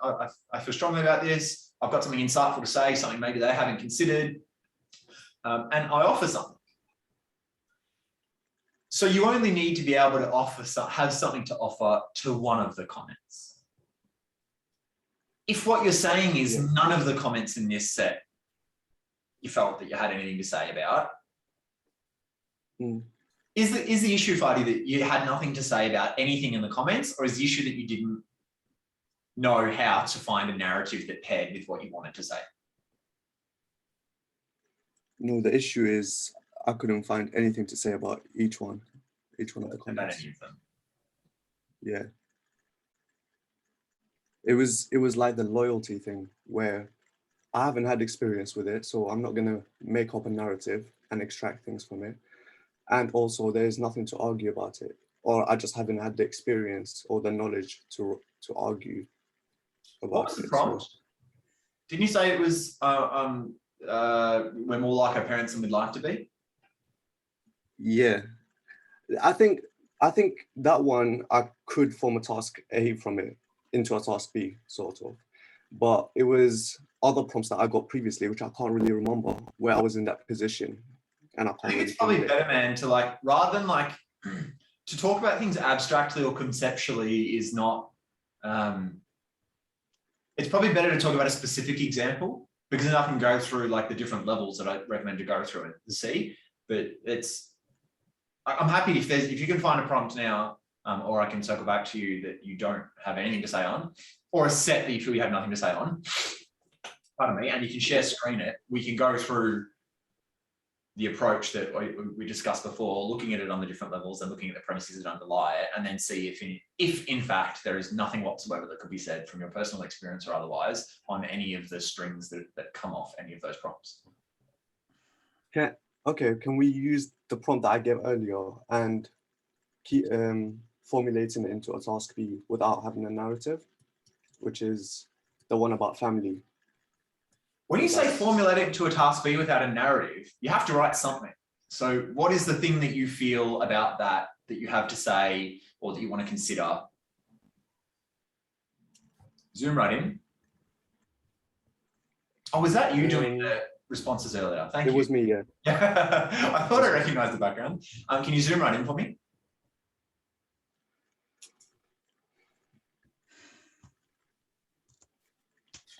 We feel quite different from our parents, brothers and sisters, usually. Sorry. Okay.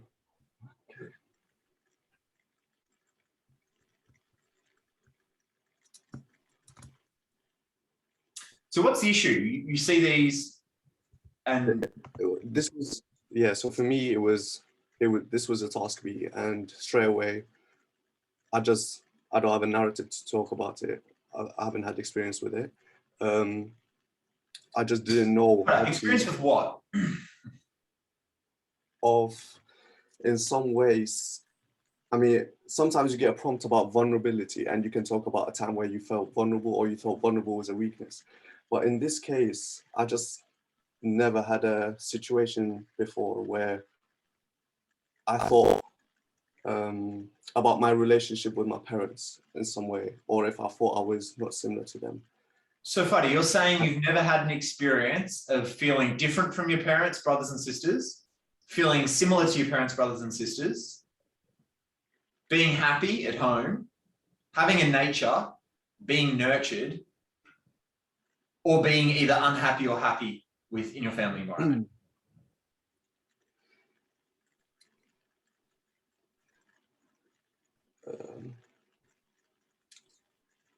I think I just thought, I mean, when I wrote previously narratives, I really felt strong about something. Here, I don't know how to respond to it, respond to the question correctly, but it just felt like my mind went blank when I saw this. And especially in a task B, I could talk about nature and nurture in a task A, right? But in a task B, just do a task A. Like, I mean, it's better than freezing, but I mean, I'm not, there's a difference between the issue being I froze versus the issue being I can't find a narrative versus the issue being I have nothing to say. They're three completely different issues. Because you could freeze because you're unrelaxed, and that could stem out of fearful thought, insecurity, pressure, the way, internal balance, and there's a whole bunch of reasons why you could be freezing, right? Then there's not being able to, then there's having something to say, but not being able to come up with the narrative.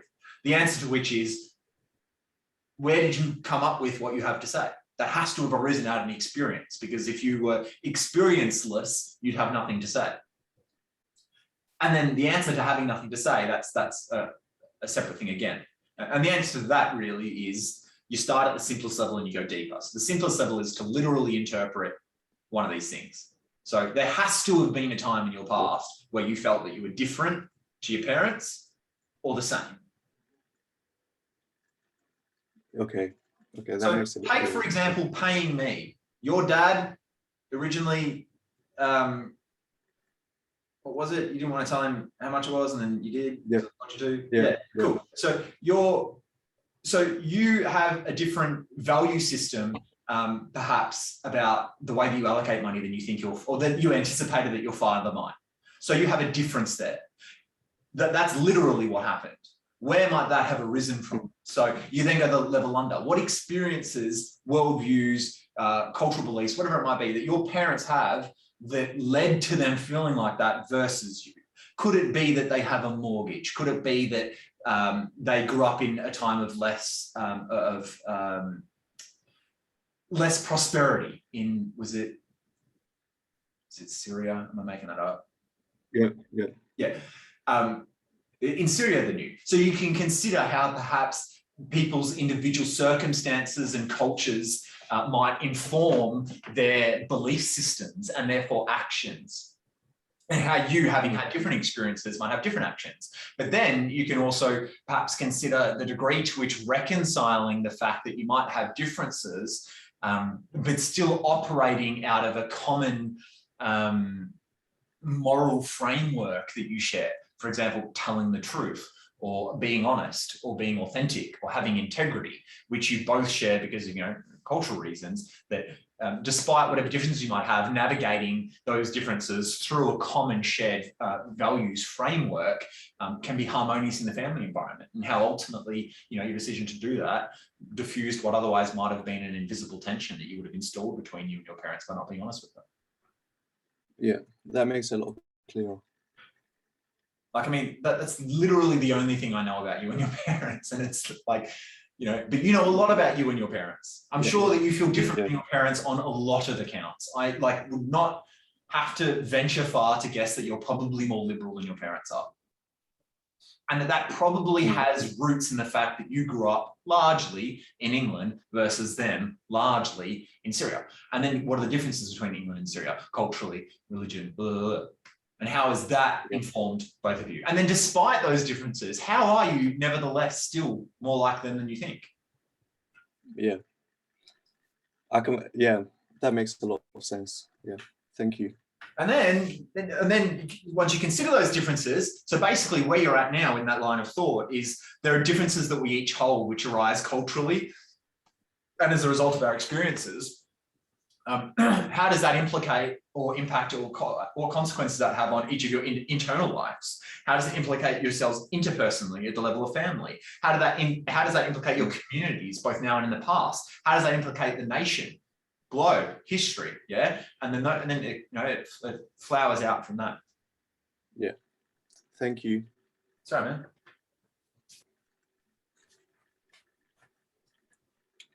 Anyone else? I've got one more question. Is that okay? Wait for someone else first. If no one else asks you. There's a question in the group chat. Yeah, read it out. Me? Yeah. My microphone isn't working. Oh, wait, sorry. So the person's microphone's not working. Can you please ask Michael if for task B, we could be in first... If for task B, we could in the first paragraph tell a story about a time we felt similar to our parents. And in the second paragraph, we talk about a time we felt different. And how do we have to go about expanding and explaining our point? From Zara. So she just gave you a structure of her essay. Yeah. Well, firstly, I can't tell you how to go about explaining or expanding your point because I don't know what your point is. Unless the question is, what's the task B structure? Which is, for me, set up a narrative or have a narrative which sets up the ability to, in the first paragraph, reflect on that narrative from maturity, then consider the narrative from the antagonist, which is the other person's point of view, then acknowledge the degree to which I can truly be able to empathize with that person and acknowledge that my sympathy is necessitated if I wish to remain connected to them. Then in the second body paragraph, consider if this insight that I've distilled from this narrative may apply further than the level of intra and interpersonal all the way up to society and nation or history. And so then I take that thing which I have seen in my personal experience to work at the level of myself and other, see if that applies to society more broadly. So I consider it through the lens of contemporary affairs, history, psychology, philosophy. That's how I go about explaining my point, if that's that question. As far as can you do the first paragraph, how we're the same, how we're different, you can do whatever you want. There's no prescription. If the question is, do I think that's the most high scoring way to do it? And I don't. The reason is because it's a very literal, direct way of doing it. There's nothing intrinsically wrong with it, I suppose. It's just that if what the essay arrives at is, here's how I'm the same as my parents and here's how I'm different, that's a very surface level way. This whole point of this has been to say to look at ways to go deeper and see how this applies at the various levels. And what they're testing isn't whether you're the same as your parents, or they don't care the degree to which you're the same or different than your parents. They give zero fucks about that. They care about how you think about things.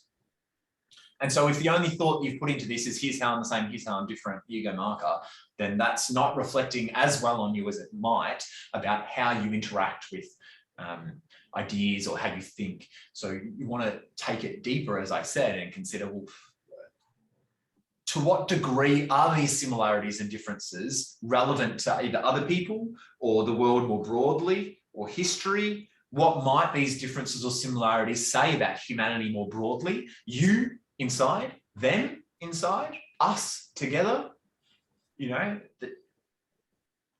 And then once you have an idea about, you know, out of considering these various things, once you have an idea about what this might mean about the world or just something that you have to say or that you've seen as a result of this consideration, then you structure the essay about delivering that. Or you structure it as I did in order to do that while showing the psychometric qualities I mentioned earlier, which will get you a higher score if done well.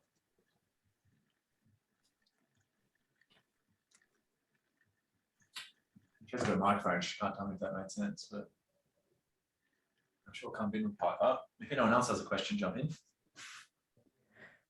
So I believe I messaged you individually, but I'm not sure what you answered. But it's basically just wondering, what if I receive a prompt that I don't really necessarily agree with, then what am I supposed to do? What's the prompt?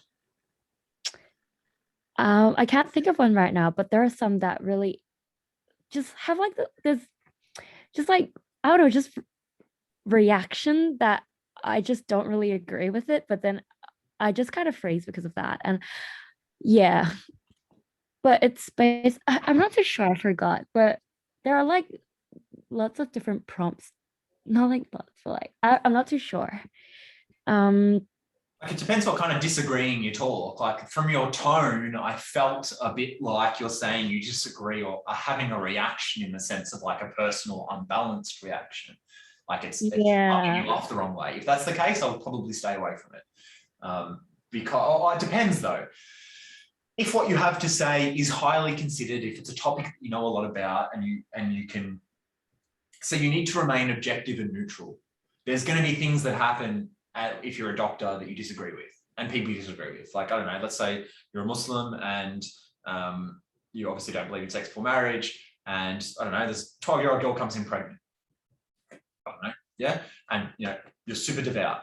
You as a Muslim, let's say, if I'm in that case, I have to be able to have empathy and treat that person the same as I would any other. Now, I might have very strong beliefs about that. I might get someone come in, let's say the other way. Let's say I'm not Muslim, and let's say I'm super liberal, and I get someone come in who's a racist and against LGBTQ community, or like openly is like slurring like gay people on the waiting room, right? I don't know, just making it up. You have to be able to still provide care to that person, irrespective of who they are, their beliefs, or whatever it is. And it's actually got nothing to do with you at all. And so you writing in a way that shows that you're not the kind of person that, yeah, Fadi, can you unshare screen? Thanks, bro. You writing in a way that that shows that you have an ability to interact with views that you disagree with from a place that is objective and with altitude and critical reasoning, and you're kind of just being able to step back from your personal views and go, well, here's this is where their idea might come from, this is the degree to which it can be considered valid, and here's the ideas I have, and here's the extent to which my ideas might be invalid, because I just have one opinion and a limited set of experiences, being only 20 years old or 21 or whatever. So, I can't really say that I'm objectively right about this, but this is how it seems to me at the moment. So if you can write from that place, cool. But if you're unbalanced in such a way that you either don't have a super thought out opinion, or you're not able to negotiate it, but with an awareness of the fact that just because you strongly feel about something doesn't mean that you're right, you could be wrong. I'm wrong about heaps of things that not wrong. Like, let's say I was a vegan, I know 10 years ago, 5 years. Like, I was just the most outspoken vegan on planet Earth. And I'm not now. Not that I was wrong before, but the way I would approach it now is very different. So, I learned from that you grow and things change and you learn new things, and they know that you're probably not, over 60, could be, I don't know, but, they want to be able to see that you're someone that can interact with things that you disagree with without having a reaction. So if you're coming from a place of having a reaction, you can't write from it. Essentially what I'm saying is I think that there's some pitfalls there that it sounds like you might fall into that I would avoid. Broadly, I think it's good to be passionate if you can be objective and considered and fair about, my essays were tour de forces, very passionate, but it was never in such a way as if I was saying, you're wrong, I'm right, here's the reasons why, here's your counter arguments, but you're wrong because blah, blah, blah. Like, it's never from that kind of place. It was, hey, this is how it seems to me. Here are my reasons for it. They seem pretty convincing to me, but I could be wrong. This is the way it implicates society, blah, blah, blah. So it's good to write passionately, but you've got to be careful. It's a pitfall if you're unbalanced. And that goes back to me saying before about, like, with the prompts, you're scanning always for the most pragmatic one. There are multiple ways that you could write an essay, but you want to pick the way that's going to lead to the best outcome, which is to say you've got the best reasons for, you logically understand it, you have a case for it, you have good examples and evidence and ideas that you've practiced and routines that you can plug in that you've used before, and there's no pitfalls that are obvious to you. You go for that one. So I might be inclined to consider some of the other prompts in that set. Yep, thank you. You're welcome. My camera's running out of battery. I just change the battery. You guys can keep talking. I just went over camera. Oh. Michael, this is a bit off topic, but would you ever consider doing a podcast? Like just discussing ideas. It's just, I think you have a lot of things to say. I mean, there's already 2 podcasts on my YouTube channel. Yeah. So, yes, I would, and I have. Like more? What, as in for section 2? No, just like on like all these topics. Oh, just like a podcast about life? Probably not, to be honest. Yeah. So then you know how we listen to other podcasts? Like, well, why can't we listen to one made from you about like how your perspective? Because I feel like there's a lot of value in that. Just an idea. I don't know. Maybe. Probably not. It doesn't seem profitable enough for the amount of energy that we have to go into it. I don't really feel passionate about it. No, that's fair enough. I think also Zara had another follow-up question in the chat. I guess I'm her spokesperson now. So do you mean... We call you a spokeskitten. I feel like that'd be cooler. So do you mean your first body would be about how you feel and you relate it to the society? And in the second paragraph, you talk about the other person's view might be and relate it to the society, is her question. Pardon the autofocus on this camera, by the way. I don't know what's happening with it. It's just shitting itself. No, that's not what I mean. The specific structure is... The specific structure in short form is in a blog called the Task B Aesthetic. You should, if you want a specific structure written out, that's where it is. Sorry, guys. Oh.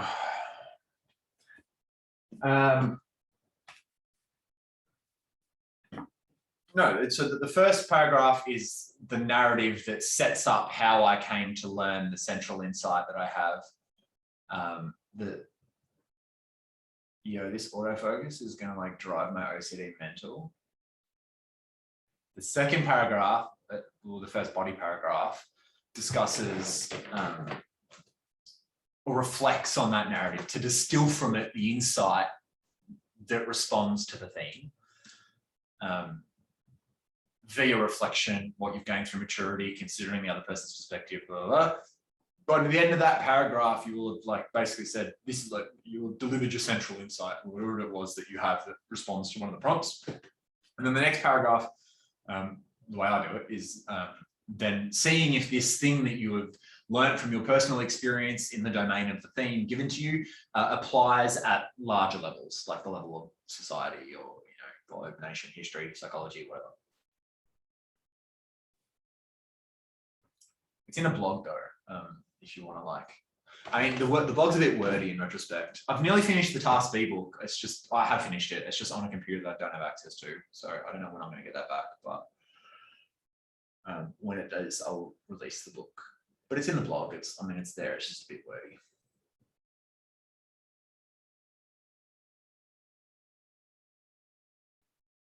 Any other questions? I'm going to post that link, by the way, in case anyone wants to. There's that link again in the chat if anyone wants to like go into more detail. It's a bit like I can talk about it broadly, but it's like less probably beneficial than if I'm like talking about you specifically in the context of your essay. And then I can deliver the feedback like specific to your concern, and it's probably a lot easier than you trying to distill it from like more generic statements that aren't targeted to you. Anyway. Michael, I got a question.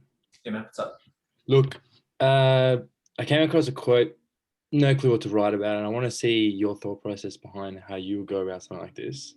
It's like, I love cats because I enjoy my home, and little by little, they become its visible soul. Is this an Asa quote? No. Yeah, I'm probably only going to talk about things that respond to Asa. I don't. Asa did The do a set on phrases were- pets, though. What'd you say? Asa did do a set on pets once, I'm sure, at some point. Yeah, they did. Um, So this is from phrases.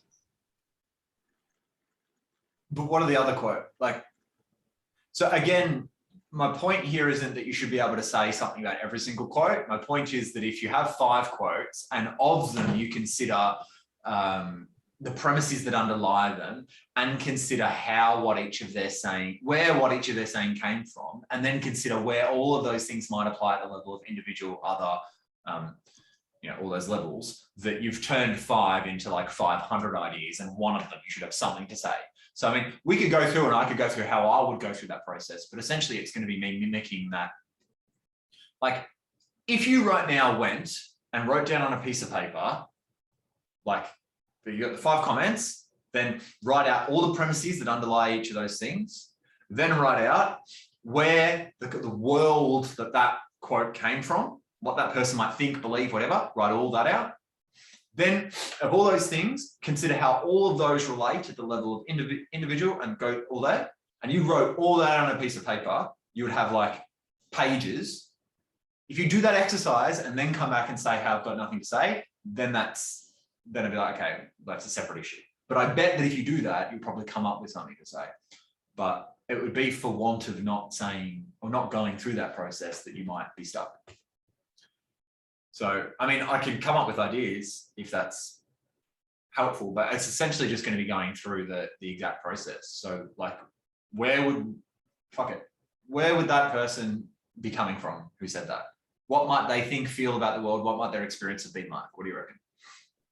I reckon straight up they're lonely. What else? Look, because I love cats. The other quote with it came, nothing can bring a real sense of security into the home except true love. Okay. And then every day is a journey, and the journey itself is home. Bro, there's so much. Like, for a start, you'd never get these from ASA because they're completely unrelated. But I mean, but the thing is, I'm not sure how it's going to be useful to you guys, because I'm just going to say how it relates to me. Like, straight up, the first things that come to my head is like the journey towards home is the fundamental. People ask what the meaning to life is. I think there's an absolute meaning and a relative meaning. The absolute meaning is to get home, which is to learn whatever lessons you need to learn to get to wherever you need to go. Then there's the relative meaning to life, which is whatever you personally feel like, my meaning right now is to teach you guys section 2. That's my relative meaning. But there's, within that, there's an absolute meaning to get home, which is that I feel personally that the particular events that happen in my life and the trials and suffering that I need to go through aren't chaotic and random. That each thing that happens that I perceive as destruction, in retrospect, I look at and can see actually is very constructive. And gets me somewhere, and there seems to be a direction, and that direction is toward home. And so I think that's personally like the overarching theme of everything that happens in everybody's life. That's what I talk about on that one. It's the other one about security and love. I'd probably say that there's a meme in society that you need to develop a sense of security from having a partner who will validate you and fulfill you, which I think is characteristic of the kind of codependent proclivities that many people have in romantic relationships. And the only time you're ever really going to feel secure is when your sense of security comes from self. When you're secure within yourself, then you don't need, which still comes from love, I suppose. It's love for self. But if you don't love yourself, if you can't be secure in yourself as a result of loving yourself, then what you're branding as love for other is really lust and codependence, because you are seeking a sense of security from other. But that makes no sense, because other is your reflection. So when you have sense of security in yourself, you will also, But I'm not sure how that's going to be helpful to you, because it's just what I think. But they were my surface level interpretations. But then there's, under that, there's like, okay, well, now let's consider security and let's consider home at the level what's home intrapersonally. You know, home for me, where you feel comfortable. Home interpersonally. Okay, so that's in the context of love and romance, which then relates to comment too. Home, varying ideas of home at the level of community. Where do communities feel at home or not at home? Then we've got racism, terrorism. Then at the level of nation, where's home for nation? You know, and then I haven't really got anything to say about home for nation, but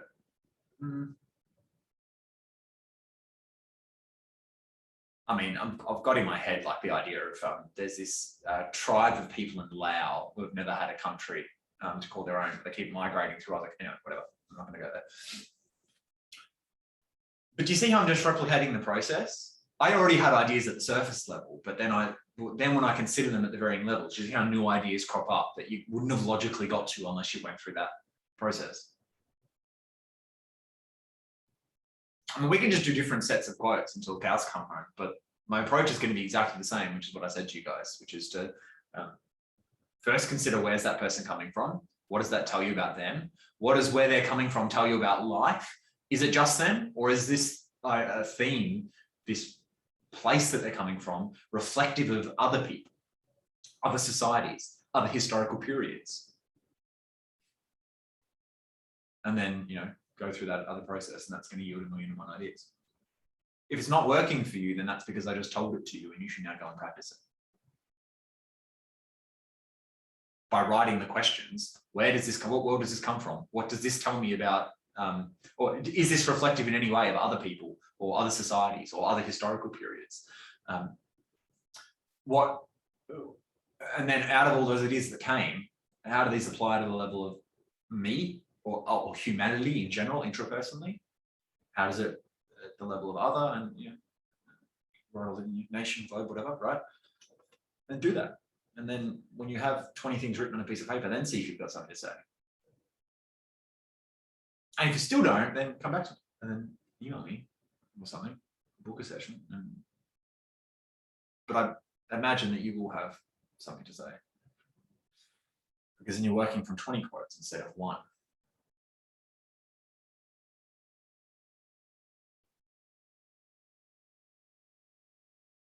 Oh my God, this camera is killing my OCD.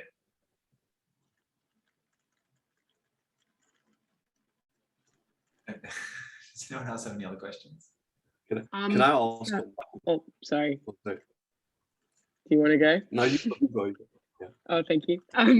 So I'm someone who typically writes pretty analytically. Like, I've never really gone down the route of the whole reflective writing thing. So what's kind of confusing me just a little bit, because with analytical writing, you know, you kind of show your point and then you give like evidence to back up that point.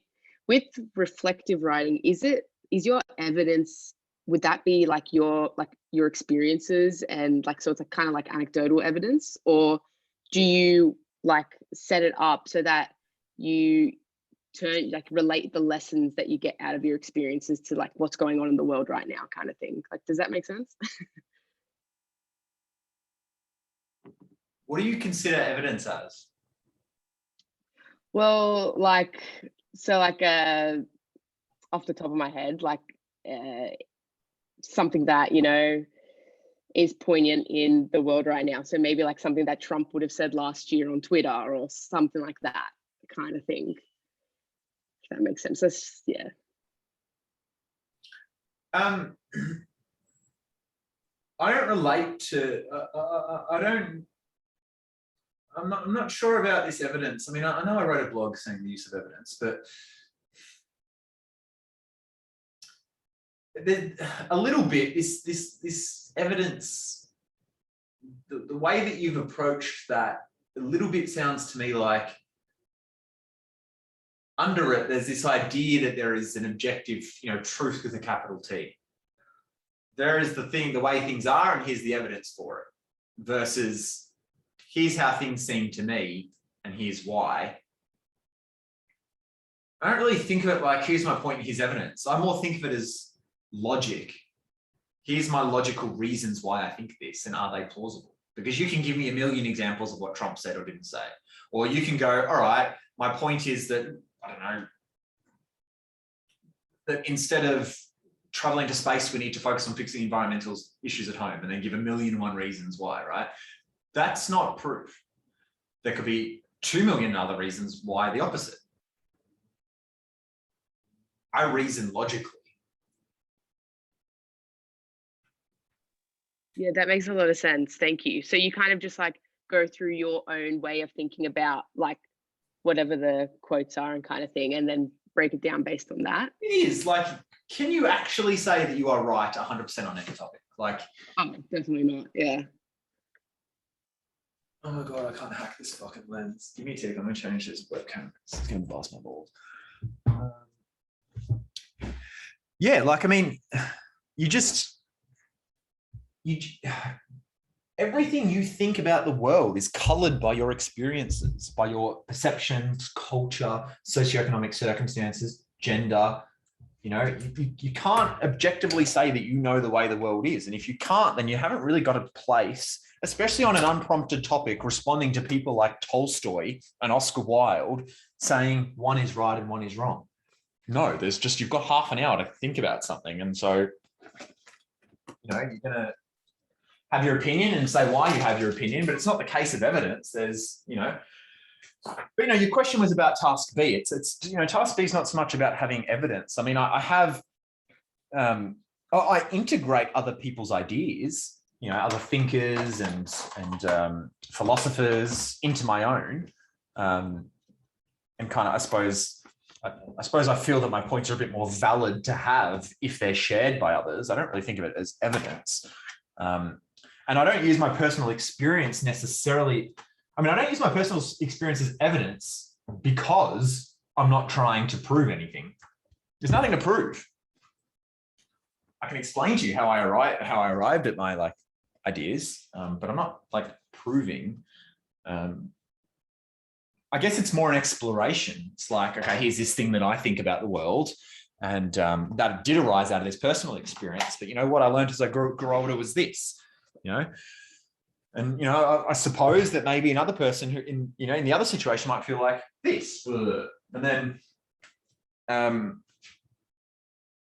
I wonder, you know, now that I've perceived this thing that, you know, isn't necessarily objectively true of the world, but just, you know, exists in my personal experience, I wonder if this applies at the level of contemporary affairs or history. And now that I think of it, actually, well, it's actually here in the Third Reich in Nazi Germany. I see, blah, and then, you know, on and on and on. So it's not so much, that's if you did want to write reflectively. If you don't, and you just want to write argumentatively, then I would encourage you more to appeal to reason and logic than to examples, because examples don't really prove anything. They just embellish a point that you have.